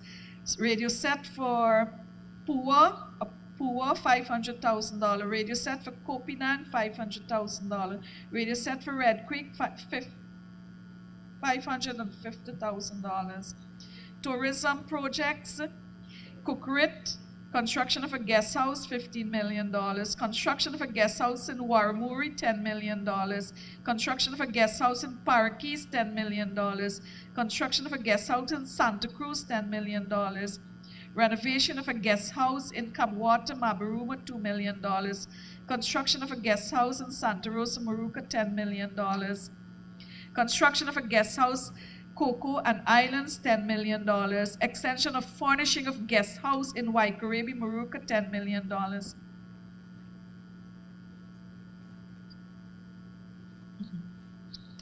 Construction of resort at the airstrip, Citrus Grove, $10 million. Blue Mountain climbing, tourism at Cocorit, $2.5 million. Bird watching and plant species identification at Karaburi, $2.5 million. Construction of a guest house at Manawaring, $10 million. Construction of a guest house at Can Hill, $10 million. Construction of a guest house at Batavia, $10 million. Construction of a guest house at Itabali, $10 million. Construction of a Kangarooma guest house, $10 million. Construction of a guest house at Kaikan, $10 million. Construction of cabin at Campbelltown, $9 million. Cabins at Campbelltown, $9 million. Construction of tourism site for bird watching at Chinapao, $5 million. Development of tourism site and training in ecotourism, Cato, $2.5 million. Site development at Arisawa Falls, $4 million. Bird watching training in Maikobi and bird watching, $4 million. Construction of a guest house and tourism training in Monkey Mountain, $12 million. Upgrade of new guest house in Monkey Mountain. I think this is a mistake. Establishment of recreational units and park in Paramakatoy, $10 million. Site development at Chumachumari, $2.5 million. Tourism site development at Chumachumari. I think that's El Paso. Tourism training and building of small benabs at El Paso, $10 million. Promotion of tourism and tourism training at Tussining, $2.5 million. Construction of a guest house at Wiper, $10 million. Construction of guest house at Chinapao, $10 million. Transformation of water reservoir into tourism site at Napi, $5 million. Renovation of a guest house in Paraikura, $3 million. No. Parquarino, $3 million. This is renovation. Developing a site for bird watching at Taushida, $5 million. Development a site for ecotourism at Tiger Pond, $5 million. Renovation and furnishing of tourism building at Anai, $5 million. Extension and furnishing of guest house at Apateri, $3.5 million. To develop a tourism site in Kwaimata, $5 million. Construction and furnishing of guest house at Quatamang, $5 million. To create a tourism destination site at Fly Hill, $5 million. Construction and furnishing of guest house, Kaikombe, $5 million. Construction and furnishing of a guest house at Kotoka, $5 million.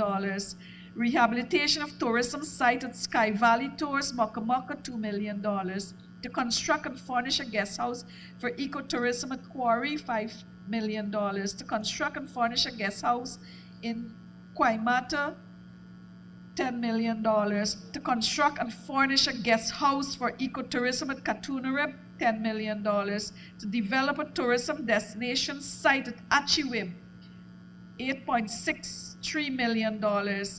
Tourism, construct a tourism information center at Aishalton, $3.5 million. They establish a tourism site at Quotaro Fish Creek Falls in Awarenau, $5 million. Furnish guest house and facelift at Pataranau is $2.8 million. Construction of cabin at Rukamutu, $5 million.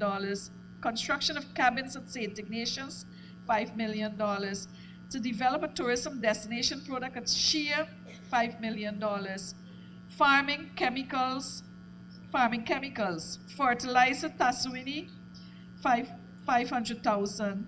Ansbate Taswini included fertilizer for Coriabo Arukamine, $2 million. Pesticide Barinamubu, $500,000. Sport facility and gears. Construction of sport recreation ground 1 mile Port Kaituma, $1 million. Construction of pavilion 1 mile Port Kaituma, $1.5 million. Sports gear 1 mile Port Kaituma, $1.1 million. Construction of a sports recreational ground at Smith Creek, $4 million.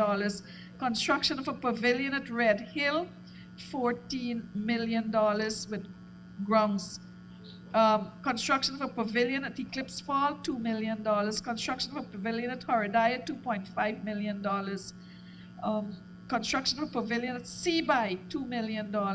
Renovation of a pavilion at Kamwata Mabruma, $1.5 million. Sports gears at Kamwata, $500,000.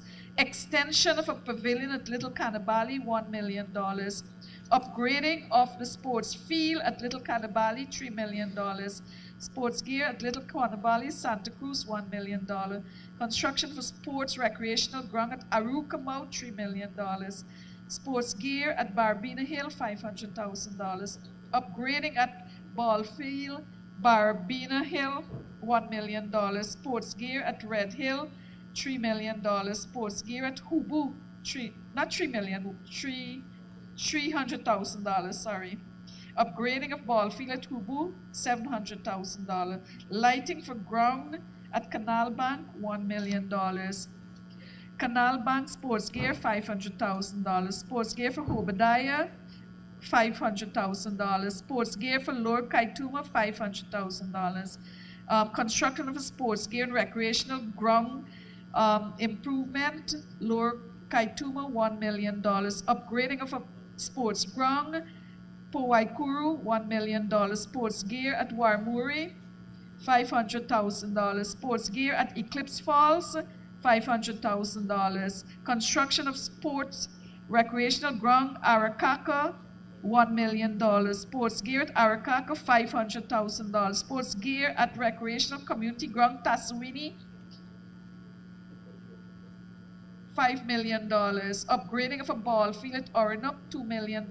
Sports gear at Oranuk, $500,000. Upgrading of ball field at Baracina, $2 million. Upgrading of ball field in St. Dominic's, $5 million. Sports gear, Almond Beach, $5 million. Sports gear at Baracina, not $5 million, $500,000. Sports gear at Horadaya, $500,000.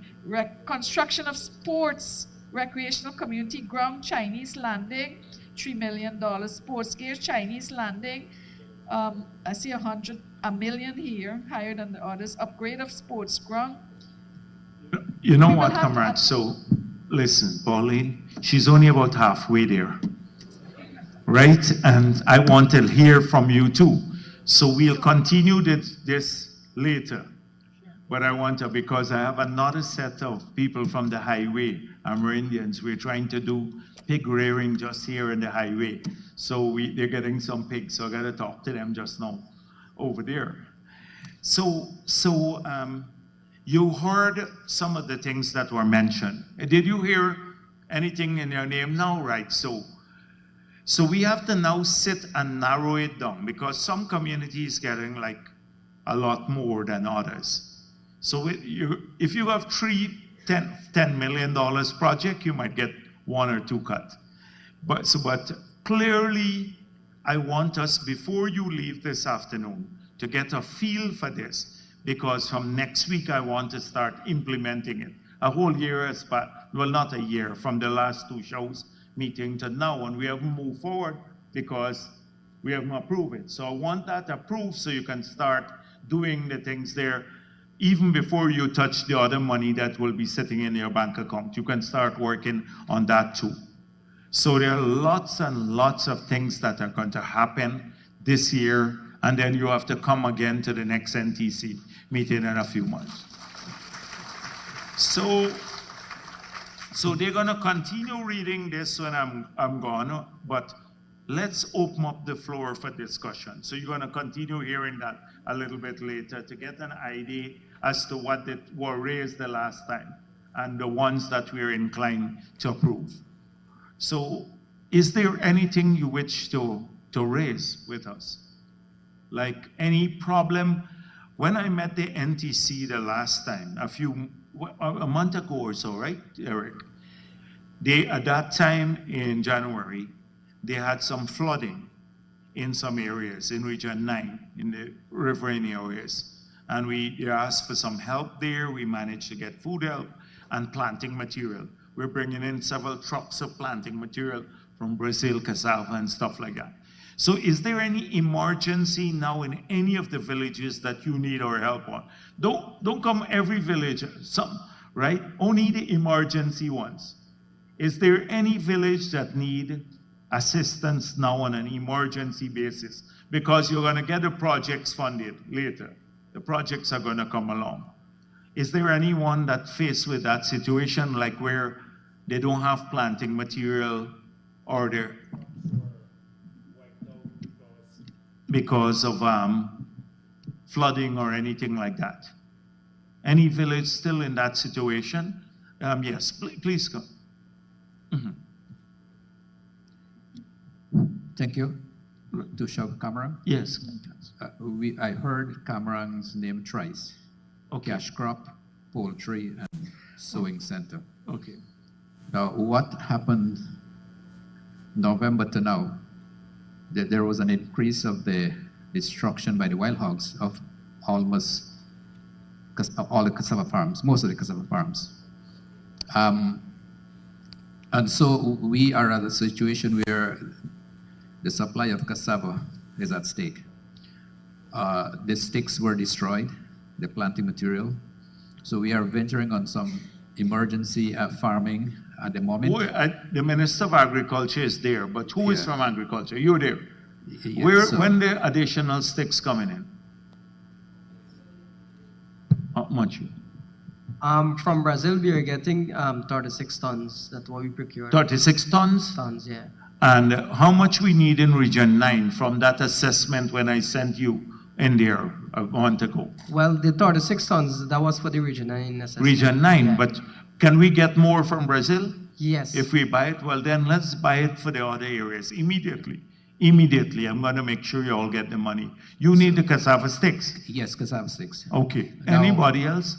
Well, now what I'm thinking now is not to go ahead with the sewing project, Okay. but to concentrate on transportation. Okay. That is the ATV and with its accessories, because we're moving. All right. So we have land. So you might get two of it. We might have dropped the sewing ourselves. Right, right. Yeah. So all right. So we're gonna raise those issues here. Let's make a note of it. Please make a note of it. The ministry. Well, the ministry is here. Where? Right.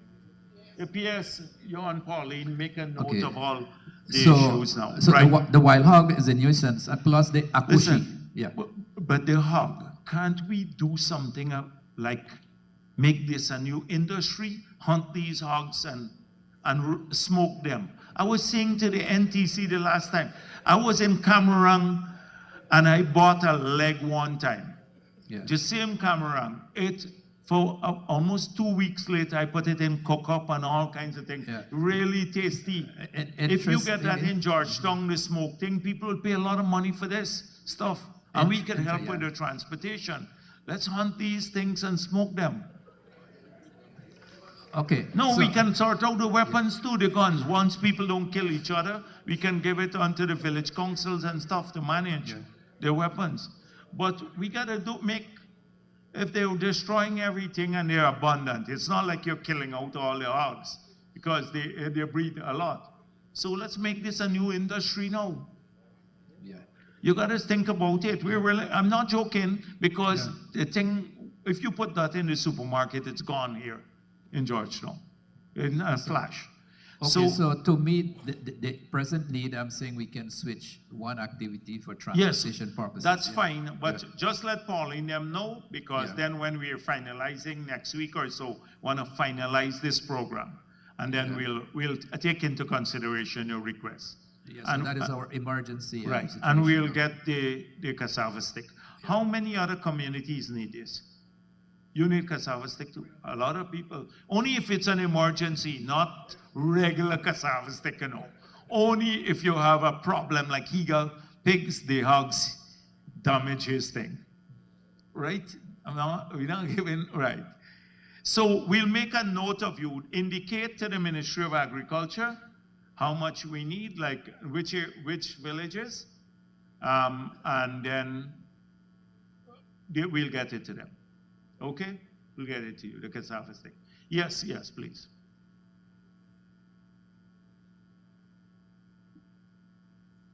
Yes, go on.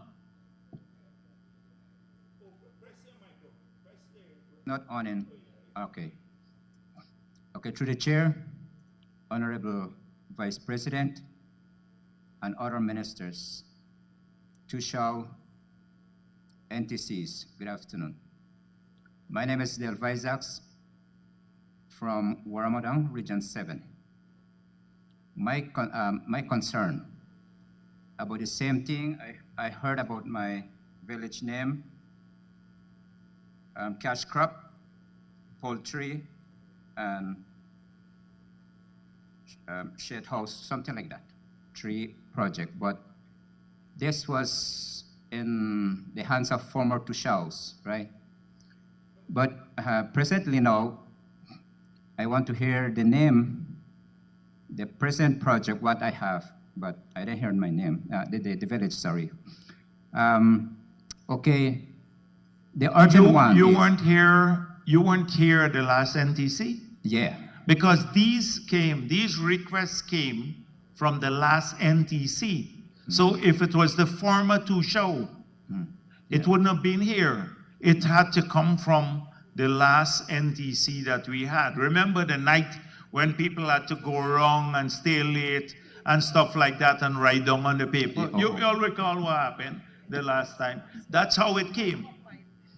Okay. All right. All right. All right. Okay. But we can sit down with him. Yeah, right, Let's sit down with the Tushao from Moramdang. If your priorities change, that's fine with us. Okay. But we'll sit down with you and talk to you about it. Okay. All right? Okay. My urgent need is now, Vice President. As Tushao was mentioning about the hogs, we really need ammunitions. Up to now, we are not getting with that. We can supply the weapon. We want buy ammunition. We need ammunition right next now. thing Abdu say, we give him PPP sharing out ammunition. You know, they like to say that. Anyhow, let's look at it, right? We look at it. You wouldn't believe the amount of nonsense we have to deal with here on the coast every single day in the newspaper and from this opposition. But we'll look at your request. Okay. Okay? Okay. The present until now, my village is suffering, Honorable President. My primary school is not complete yet. 1 year gone now. So why is it not completed? Due to finance, no LCDS money. There's so no right money? now we really need. Well, then that is a priority, and we will complete the primary school, whatever it is. So Ashley didn't come back? Yes, tell him to come back and make sure that is right. So it will be completed this year, okay? So don't take the money from the 3 billion for the school. I don't want the that. school is a priority for us. Okay. The school is a priority for the government to fix from our own allocations in the central ministry, not from the projects. Okay? Okay. Another one is now, the tournament is coming in my community, so I need my sports upgrading.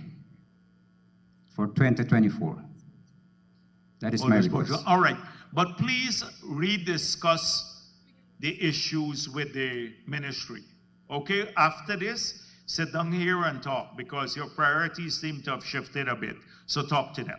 All right, so we'll continue with the discussions there. Okay, thank you. Right, that sounds, so we're gonna continue today. I want this settled. So from next week, we'll give the green light to start working on the projects in your ministries, in your communities. We'll give the ministry. So the two now we're clear on, that one, the 3 billion program, the last NTC, the money that we mentioned here that will go into your account. Has everyone set up an account? Every village. Is there any village here that has not set up an account? All right, so now we have that. So we'll aim to make the money go next week. I want Pradeepa for you to talk a bit about some of the things that they have to do, like what I mentioned before, the village plan and how to set up the finance committee and stuff like that to move that along. Is there any other problem we have in these villages for the ministry, from the ministry side? No, what about the presidential grant and stuff? Well, that's for this year's budget.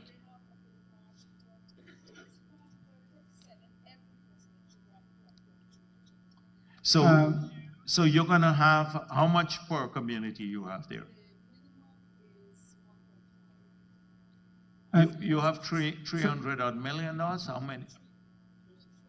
361 million there. So what's the range? You have to submit your request for the presidential grant. That's another thing that you have to now submit your request for the presidential grant. It's been submitted? Only some have submitted. So I want to ask you to submit your request for the presidential grant for 2023. That's separate. We're talking about different things. So the presidential grant is one set of money.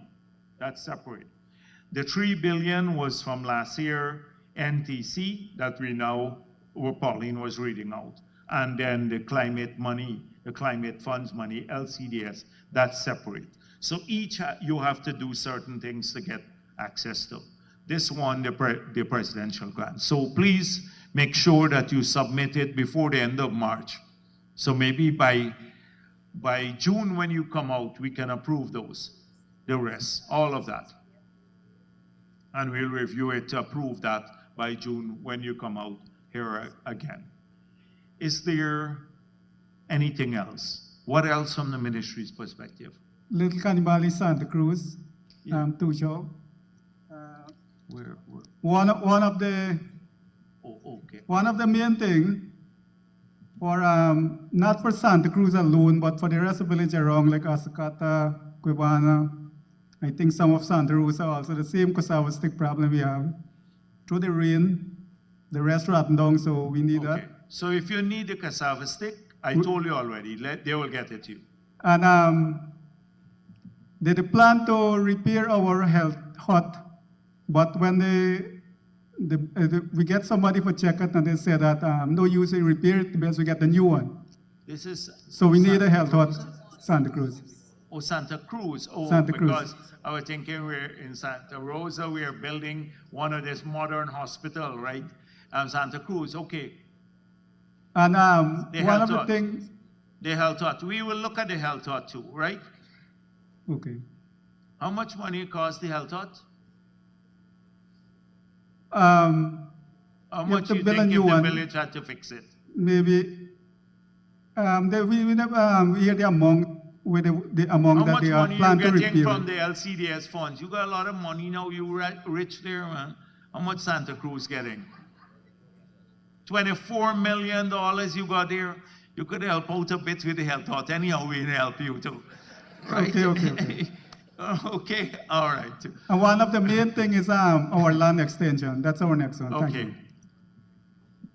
So we're working on the land extension. When you come back in June, we'll talk at length about it because this is just a one-day meeting.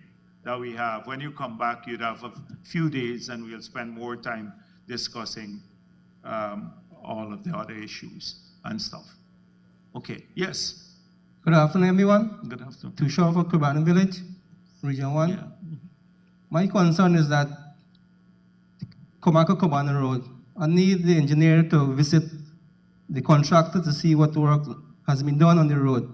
And I'm also requesting a contract document for the village council so we could see work go in the right way. Before he goes, Edge Hill, this is the road that we've said that eventually we want a concrete road from Cubana to Moruca, Santa Rosa.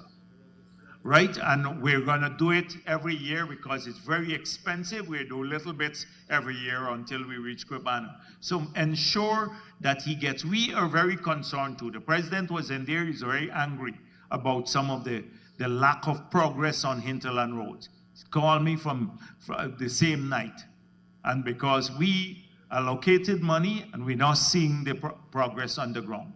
So ensure he gets the project documents today, before he leaves. Okay? Yes, one more thing. I have a problem with 5 households in the Riven area. When the rainfall, the water gets sour.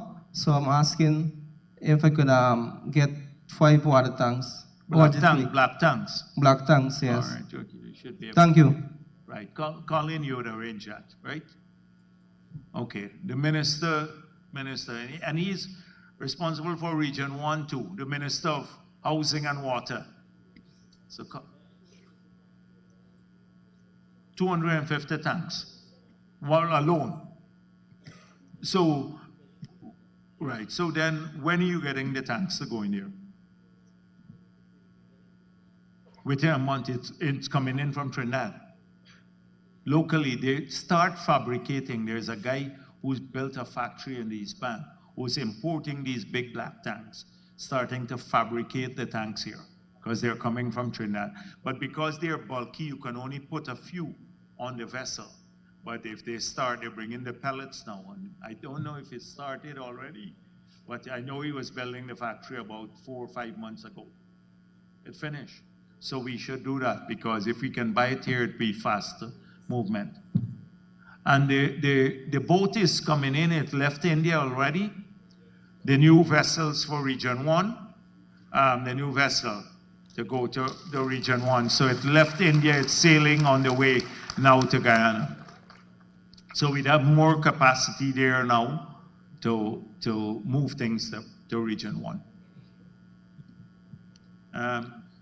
Yes, this young lady. Honorable Ministers, to show a pleasant good afternoon. To show of Mashabo, Region 2, I have a concern, and that is for our road. Our road is not complete, and I will glad for that road to be complete. Okay, all right. Okay. Because when the rain fall, it gets very soft. All right. And we are facing some difficulties there. All right. As well, there is a emergency need for, I'm asking for transportation, which I... Listen, I don't want to cut you, but you can come back at NTC and ask for more. Today I want to deal, you're going to get some money, the transportation and stuff. The road we're going to fix. Okay. We're going to fix the road. But, and I'm looking more at the emergency things now and implementing what we started. Okay. You have a lot of money now allocated to the village. You have money under the presidential grant that you can access. You have the 3 billion projects there. And you have, how much you're getting? Her village? What number? 18 million. 18 million. Yes.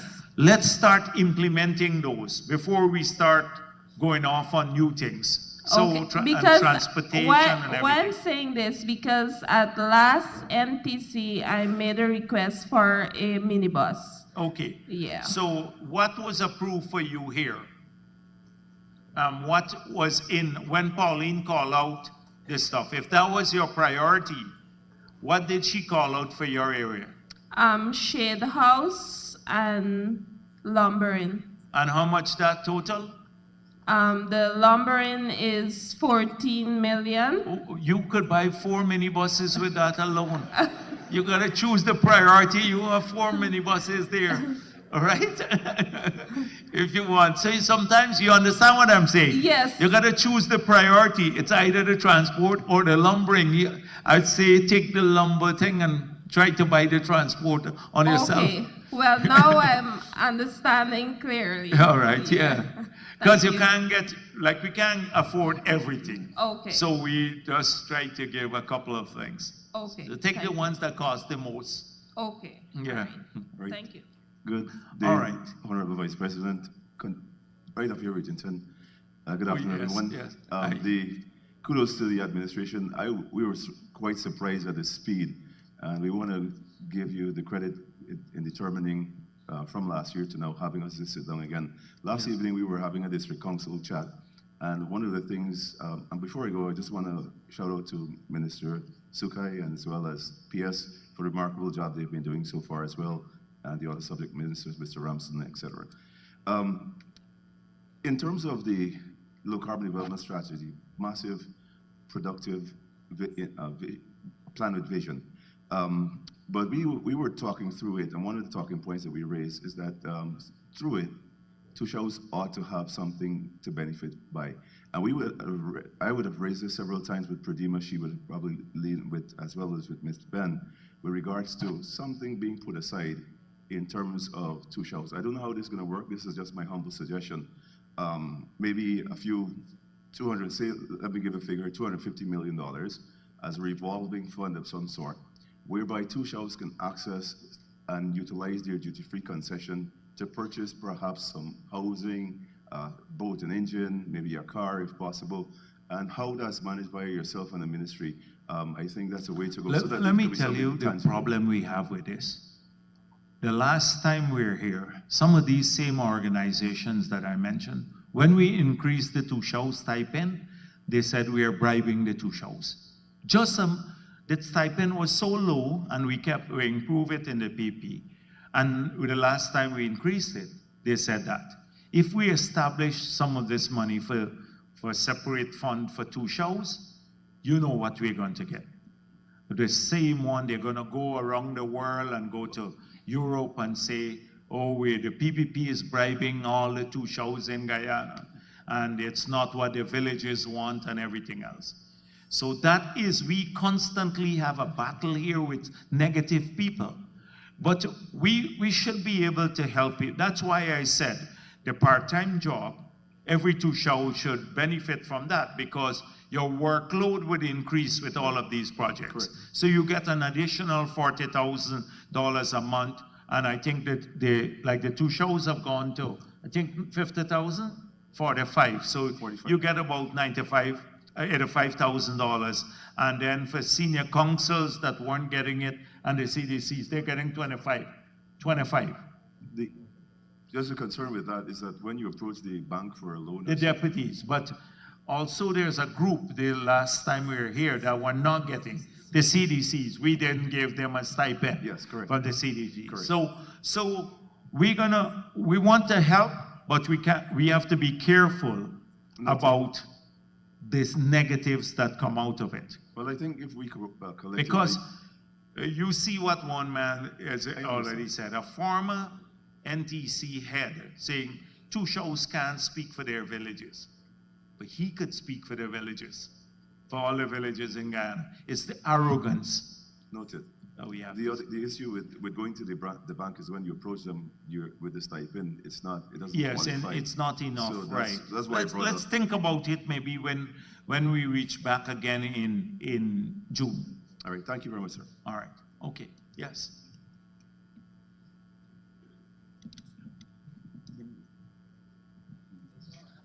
It's on, yours is Okay. on. Good afternoon, everybody. Our loving Vice President, our loving Minister of Amerindian Affairs, to show everyone. Just one concern, you have a very important need, really needful. But before I say it, I must compliment this government, because Sand Hills was down for all the years. because we have no income that's coming in, nothing to bring in income more than a Sunday. And because of this government, you know, and I must credit this government for that, we are heading a lot, you know, and going through really, you know. So I must compliment the government for that. And yesterday when I came down to New Amsterdam, one of my friends, this is a Negro man, he told me, he said, we're going, I said, man, we're going to a meeting with President Hon. He said, man, well, let me tell you something. Me never vote yet, but this year, whenever this election comes, I vote in and put in my vote for President Ali. You know, and I really love that. But our concern, Vice President, over 2 years, man, our wealth is down in the savannah where they got it. We got like a settlement, we are like a scheme. We multi-purpose building, we play field, everything there. But the wealth is down and we trying all the time. So I wanted to know if this could be happen very, very fast, you know. It's Region 10. Bobby's River, Sand Hills Region 10, Bobby's River. This, Yeah, but so we really want our well looked after because it's the creek the people drawing water from, and you know this heavy rain all the time. The water is very red now. You're getting cooked up every day. We'll send someone from GWI to go. Let them go immediately tomorrow. Yes, and check it out. All right. Oh, thank you very much. Thanks very much. Okay. That's all. All right. Yes. Yes, sir. If you got emergency, yes. Come on. Press, yeah. It's on now. Honorable Vice President, other Minister, fellow Tushao, CDC, good afternoon. My name is Timothy Lewis, Kortoko Village, only village in Cayuning. Since we talk about transformation here, I came here that money was allocated for my community development. Now, one main issue we face, as I see it, a gateway to development is upgrading a road with links from Northwest District to Kortoko. And by this means, it will not benefit us alone, but it will benefit you government official, where you can go in easily and return back the very day. At presently, how many miles is this road? And 20 kilometers. 20. And how many people like it would serve? Well, the village population is 186. 1,086 or no, 100? 186. Oh, 186. Oh, but a lot of people mining there? Yes, there. But they wouldn't bring the miners closer to the village and stuff? Them roads, sometimes it's good now when they can't come in too much, they encroach on your land. No, we will have control of it because you got control already of it. we have control of it because the road, yes, it is usable, but we need upgrading. But Oh, this no, is why- upgrading. Yeah. Okay. How we look at it now, every time I go in offices, I am first thing they say their distance is expensive, and the only way to go to my village is through Ettringbang. And we know that during the past months, the airstrip was down. Yeah. And should anybody go through there, you have to come down the river, which the cost is not less than 500,000. I know. Chartering a boat. So And then you have to pass a syndicatal base, and many persons are afraid of this. So if this road should be upgraded, it will. All right, let me look at it. You know how I work. I don't like to promise things until I know, because if it's too costly, we might not be able to do it at once. Can do it little bits at a time. So let me get somebody, the minister, Vic, examine it. The Minister of Natural Resources is here, so we can examine this, okay? Talk to him before you leave. Okay. And tonight at the reception, we have a short reception because We know a lot of you went tired, you came out, and you probably you got to leave back. So 2-3 hours we'd spend at the reception. So you still get a chance to talk to the ministers tonight, or later, after. All right, good afternoon. Right. Good afternoon, Oh, yes, everybody. good afternoon. My name is Vivian Edwards. I'm the Tushaw of Warmori Village. First of all, I would like to highlight one thing here, and I must compliment and thank the government for recognizing PARA as a satellite, so today they can benefit from the benefits that is being given out. So thanks very much. We recognize your hard work. All right, secondly, one of the main priorities in my village is there is a massive erosion that is taking place, and this stems from excessive water that drains from the ball field, and it affects greatly private and public buildings. I think that this needs urgent attention, because if we allow this to happen, more losses will be gained. And if you had to fix it, like in the village yourself, how much would it cost you? From my knowledge, I think that an estimate was made some time ago, and I heard and I overheard that it's something like 35 million. Oh, it's a lot of money here. Yes. A swamp along the area. They build up the field, but the water now come in here. Can't we channel the water somewhere else?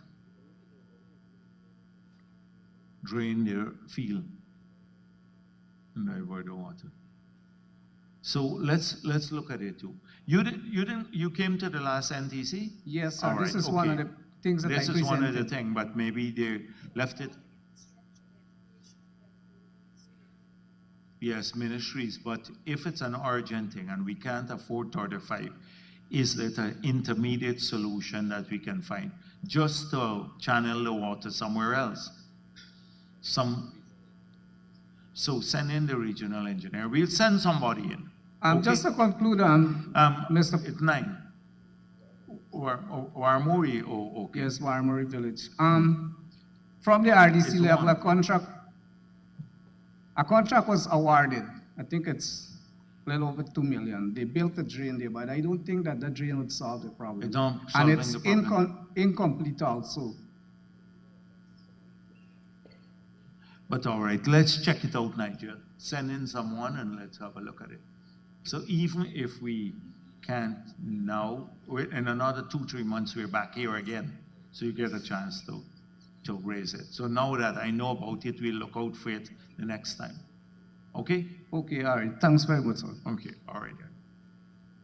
Yes, there was she was trying to get me before. Okay. So I come to you. This whole is on. Yeah, go on. Press. Yeah, it's on now. Okay, good afternoon, Vice President, ministers, Tushaws, all. My concern was the last time when I reached here at the NTC, my concern was about my farm road to marketing from the last time where the engineers didn't do a proper work, I could say. I raised it here, and again, that's my concern. Suriname. Satellite. Okay, the satellite. Suriname, Merwau. So, and Charlie Village, and Charlie didn't visit it? Where's Charlie? He didn't hear? Oh, he's here. So you said they didn't do a good job? Yes, they didn't complete their work. They had left the culverts uncompleted. The approaches of the culvert wasn't done to now. I met at the RDC in Latham. They tell me that the engineer had to go there, but nobody went up there. All right, so who did you speak with in Latham, Carl or Brian Alicock? Brian Alicock. Brian, all right. We'll follow up with Brian immediately, and Carl, are you? And the And minister? also we need a chubin, black chubins, Okay. where I had said, where they make a drainage that the water full up and go to the other villagers' homes where their homes were down. So I need a tubings also. Tubing. All right, Yes. so we're gonna get a report from them. We're gonna send them in now and see what your needs are, okay? Okay. And another thing, I haven't heard my name on the list just now. Which one? The first list? Or the Very second well. one? The 3 billion? The two phases. I didn't hear Merwa name call out. On the climate funds or? No, just now. Oh, don't, Polly, don't worry, she got big set more to read like that. So at the end, if you don't hear your name there, they gotta put it on, right? Okay. But don't worry, yes, you had a big, I'm trying to get away before she read the other set. Okay. Right, you sleep way here tonight, yeah. Yeah, Okay, I'm, thank you. I'm trying to get her to do it before 6 o'clock because we got the other engagement, right? So don't worry. Okay, thank you. Most of you are going back tomorrow, right? Because we didn't want to keep you too long since you're coming back. Right, so.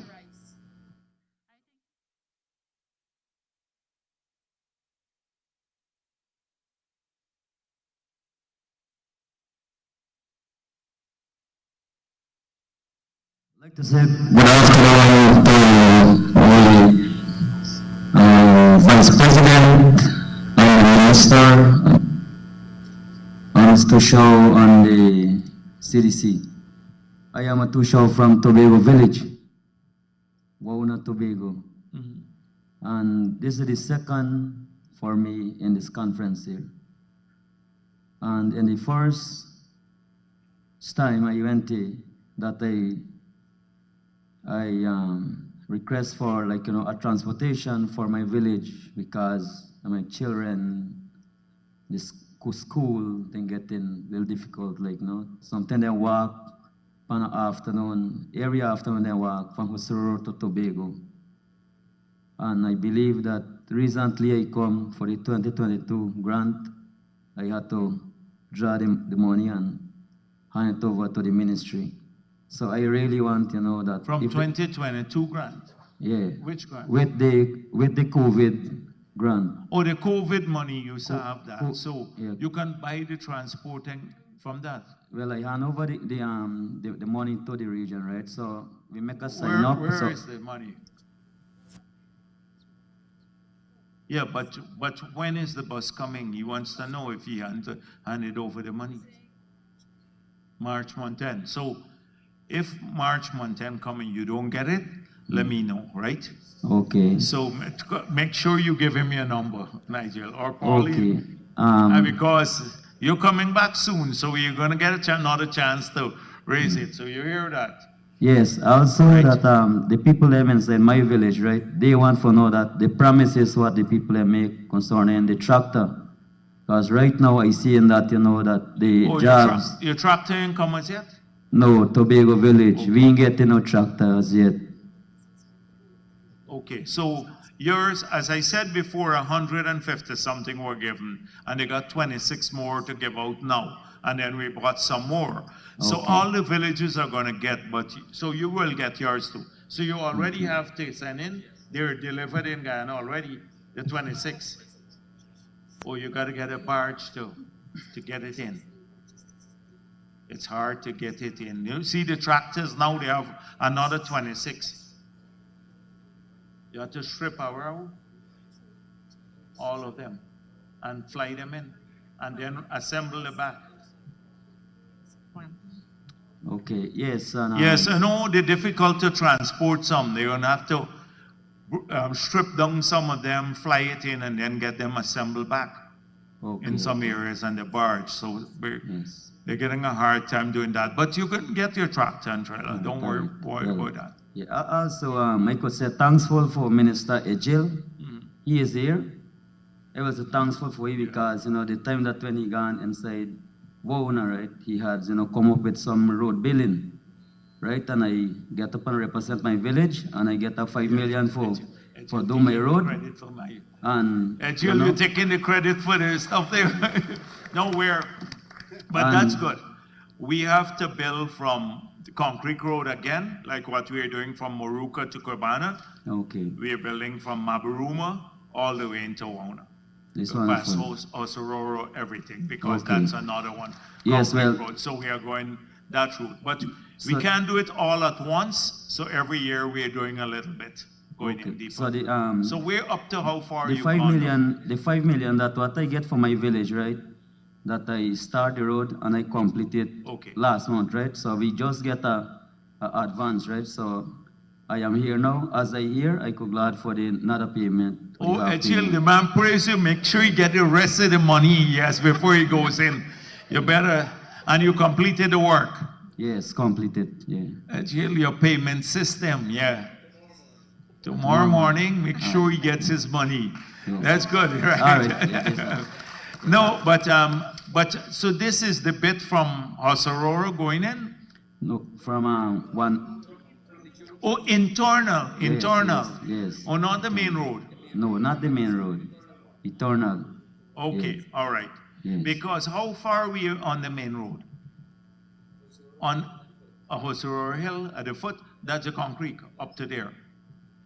Because we're gonna concrete all these areas, but it's taking a while, you know? Okay, And we don't have all the money at once, but every year. But that would last 50 years, 60 years once it's done. Okay. You wouldn't okay. worry. Very much. You don't have yes. to worry about it. All right, this is all. Yeah, Okay then. Yeah. All right. Yes, it's coming. Good afternoon, Vice President, Honorable Minister, two shows. Two requests. This for Oh, okay, yes. Minister of Water and Housing. I have my name is Damon Adams, the Tusha of Whitewater Village. We have a satellite area in Arakuru with 462 people in the satellite area. It's a long while now them suffering from what them didn't get in water. And right now in the dry season, them punishing actually, you could say, for water because they have to use pond. Okay. I now see you have the drilling machine in the region. I just asking or requesting if they could do some drilling in Arakuru to give the people water in Arakuru. It's from the central area. Okay. It's like 3/4 hour walking into Arakuru. All right, so I was gonna say wait until June to discuss this, but since you say the equipment there, then we should. It's already planned. The drills. How many villages we are doing in the? In Mabrumo, we are doing about 6 wells this year. So today they started in Canhill. It's going down to Wong the next, and then we'll do one there after. So Okay, so yes. somewhere around next 2 months or so, or two. How much it costs us to drill one? We're doing this in-house. This is from GWI. In-house, yes, but so it's just the material costs. the material costs. Yes. All right. So yeah, well, so we said that the plan is to come. Thank you so much, All right, Minister. okay. One more. All right, save the one for June, man. Wait until I want to just get past because I don't want to start off a new set of things now. I said at the only emergency things now, but that wouldn't classify as emergency because you say they're suffering a long time. Yeah. So it doesn't classify as emergency. Emergency is like if you drop down tomorrow and die, like oh, the thing eat up the cassava stick and stuff like that, break up. So only those things. Save the rest for June. All right, Save the rest, everything for June. Thank Anything, you so any much other for- project, right? Yeah. Thank you so much for you going there for the water in Arakuru. All right. Thank you. This other guy there, right? Yeah. Emergency, right? Good afternoon. Good afternoon. I must say a special good afternoon to Tushao, CDC, and our honorable ministers and Vice President. Now, the Vice President had raised this concern last. My name is Kellon Alec. I am from Cobrimo Hill, Mabrumo sub-region. And last conference, I raised our road where we were promised 2 years ago that it would complete. And by up to now, it ain't complete. I heard a lot about road building in Mabrumo and Cobrimo. I didn't see Cobrimo in the budget. Who promised you this? At that time, I could remember going to a meeting, Minister Colin Crowe come and he tell me that we road going to finish at Christmas. Colin Kroll, your water and housing, you promising roads there too and not delivering? The minister will come will tell you Cobrimo is being done. It's the local government man here. So now he busy saying to me, this, he got money in the budget to do Yeah. part of the road. And Meru, he said the two areas. So I'm holding you responsible. You're going to start before the June? All right. Well, Yes, June, when you come back here, tell me if it started. all right. Right? It done start already last year, but it okay. had So quite away. you said you got to go through Right? the swamp now. And That's where the cost will come up. Yeah. this road is if we get a road, it could be a benefit for the whole village because right we use the creek. And when water dry weather time because what they promise every time I go out to the RDC and find out about the road, they just say rain falling now and they can't throw We're mud. going to keep working at it. So you'll give me a progress report in June, how far more it gone. Okay. All right then. All right. Thanks. The other government. Yes. I must say a special good afternoon to Vice President and all the rest of Minister along the Tushao and CDC Chairman. My name is Victor D'Oliveira from Canal Bank. Now my concern is that with the health center, it is in a bad state a very long time. Other than that is that we will be, as the Vice Chairman for Canal Bank, we will be so happy that if we could get that contract for that community, that where the resident, they will benefit also. Because we have what's the people, estimate to fix it? we didn't get the estimate, but there is a contractor that checked the place, and then he said that it's waste of time to renovate. Might as well we build back a new health center. So have an assessment done. So Nigel will send someone to get the assessment done from the regional level. We will look at it. If we can move fast. Yeah, this because year. All right. we so will he's move- saying it's on the budget for this year. All right, but let them try to give the community the work. The Let them next- give the community. But you're doing a proper job, not. the next thing is that I must say a special thanks to the Minister of Agriculture because we benefit a lot from the Minister of Agriculture. And presently now, me myself, I clean like 2 acres because he advised us to get into the ginger project. Yes. And presently now, we need some assistance to get the plant. The next thing that affecting Canal Bank, You're making a note of that, right? the next thing that affecting Canal Bank a little bit is about the Warrow. We face a little difficulties with them because when the people plant, they was done the couche because we did get some couche bait for deal with the couche, but now there is something else going on with the Warrow. But we got to help out people too. You see, if they're hungry and stuff, we have to help people get food. We can't. It's a very difficult thing, right? I can understand the hard if people come and steal your stuff or fetch it away. So but we gotta help from the government to work with you, because we don't want the warriors to be treated badly too. Yeah. We don't want them to be stigmatized. We want them to settle. We want they have 3 meals a day. We want the children to go to school because we can afford it now in the country to keep, to help them. We've been thinking that if we could see a special hill and put them on because they even destroying the canal bank, they dig in the sand. Okay. And destroying the walkway where the resident have to walk. All right, we will examine that, the possibility of putting people in a settlement and stuff. The next thing I must say thanks to the president because he promised us a road from the Manganese Road to Kara Road straight into the Canal Bank community. And that will help a very lot. All right. And if we get this road all right, but you've gone off into all sorts of things now, man. You a whole program here. No emergency anymore. So let me just the health, I'm told that it's in the budget. I told them to give that to your community. And they're planting material for the ginger, you get that now. The rest of the stuff when you come in June. Okay, thanks very much. Okay. All right. Good afternoon, everyone. I'm done with this Honorable section. Vice I'm done with this President, section, right? Bharrat Jagdeo, Yeah. Minister Sokai, Amerindian Affairs, other ministers from various ministries, especially Minister McCoy. I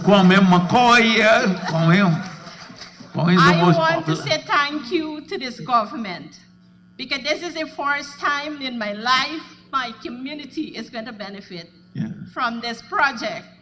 So I want to say thank you to this One Guyana government for taking their time to put us on this track. And I know my community will benefit tremendously from this project that I'm going to have for them. So I want to say thank you so much, yeah, guys, working so hard for us. And I'm going to continue supporting y'all. So I want to say on behalf of the people of Circuitville, I want to say thank you so much. Yeah, no, that's important. A lot of our Amerindian people, they've moved, and many of them are living on the highway now. So now we're starting, I was telling you about those that I'm meeting there, but we recently had over 600 persons on the part-time program in that area because they don't have many jobs there too. So that's in addition to the 2,500 CSOs, over 600 of them were hired recently through the part-time program from the highway. We're looking to integrate those communities more. So, yes, sir, so thank you. I have one concern, portable water, comrade. It is very difficult for us right now because the dry season, so we really need either tanks or something for our community. So the problem as I explained, we're trying now to settle the communities because it's hard to run networks in there because people are not living in a particular pattern. So it's difficult to build grids. But we'll talk to you a bit more about this because you're right here on the coast, and I know we have plans for these areas, how to settle these communities. All right? Okay, thank you, comrade. The next thing is that the health center in Yarracabro, which we all benefit from, I think we need to look into the health center in there. All right. All right. Okay, then. We'll do that because you're on the coast, and we'll sort that out separately. Okay, thank you, comrade. Yes, right here. Honorable Vice President, Cabinet, and the Tush House, good afternoon to you all. My name is Imran Nastin from Kaibarpai Village Region number 8. I have a concern here. I would just like to update the Honorable Minister Pauline Sukai concerning the names of farmers destroyed in last 2022 rainy season. It was 115 farmers, and up to now I wasn't get update yet. So I would just like what update you wanted from them? Concerning the farmers was destroyed by the rainy season. So if there is any. Oh, you asked for assistance. Yes, yes. Oh, you asked support. for assistance. Okay. What they need? What support? I know the normal. What we used to get little support was like hamper relief. So crops are still very, very. Okay, so young. you need food support. Yes, food yes. support basically. It might be a food support with a financial support, but not much too. Okay. Well, all right. Okay, but let's think. If you need the food support, immediately we can help. Okay? Okay. Because that classifies as an emergency. Because if the crops are destroyed, you got to eat and stuff like that. We got to support that. Okay? Okay, okay. And so make sure that they get the assistance. I also have a concern about the infrastructure. There is a bridge. But here now, wait until June for your infrastructure one, right? You can get some money. Let me deal with the emergency. I want substitute the Two Shows Conference. We got Two Shows Conference coming up. 5 days, you're all going to be out here again. So at that time, we'll deal with this. In the meantime, well, the bridge is on the budget. Everything is on your budget. And when, I hope by the time the comrade come in, he said it's on his budget.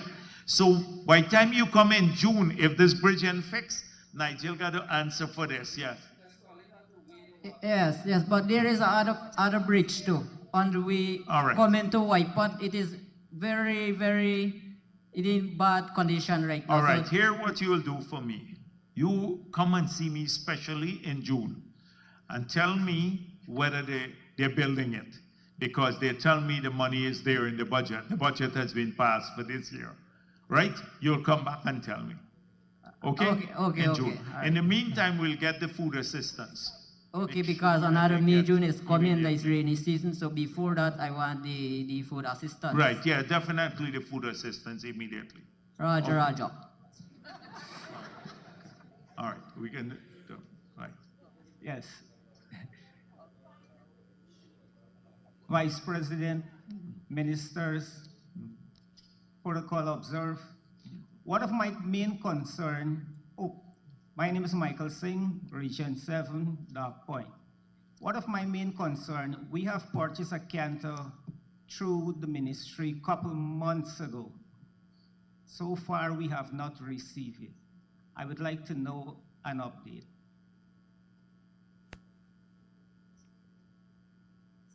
So what you mean they're betting wood canter you buy? A wood canter you want?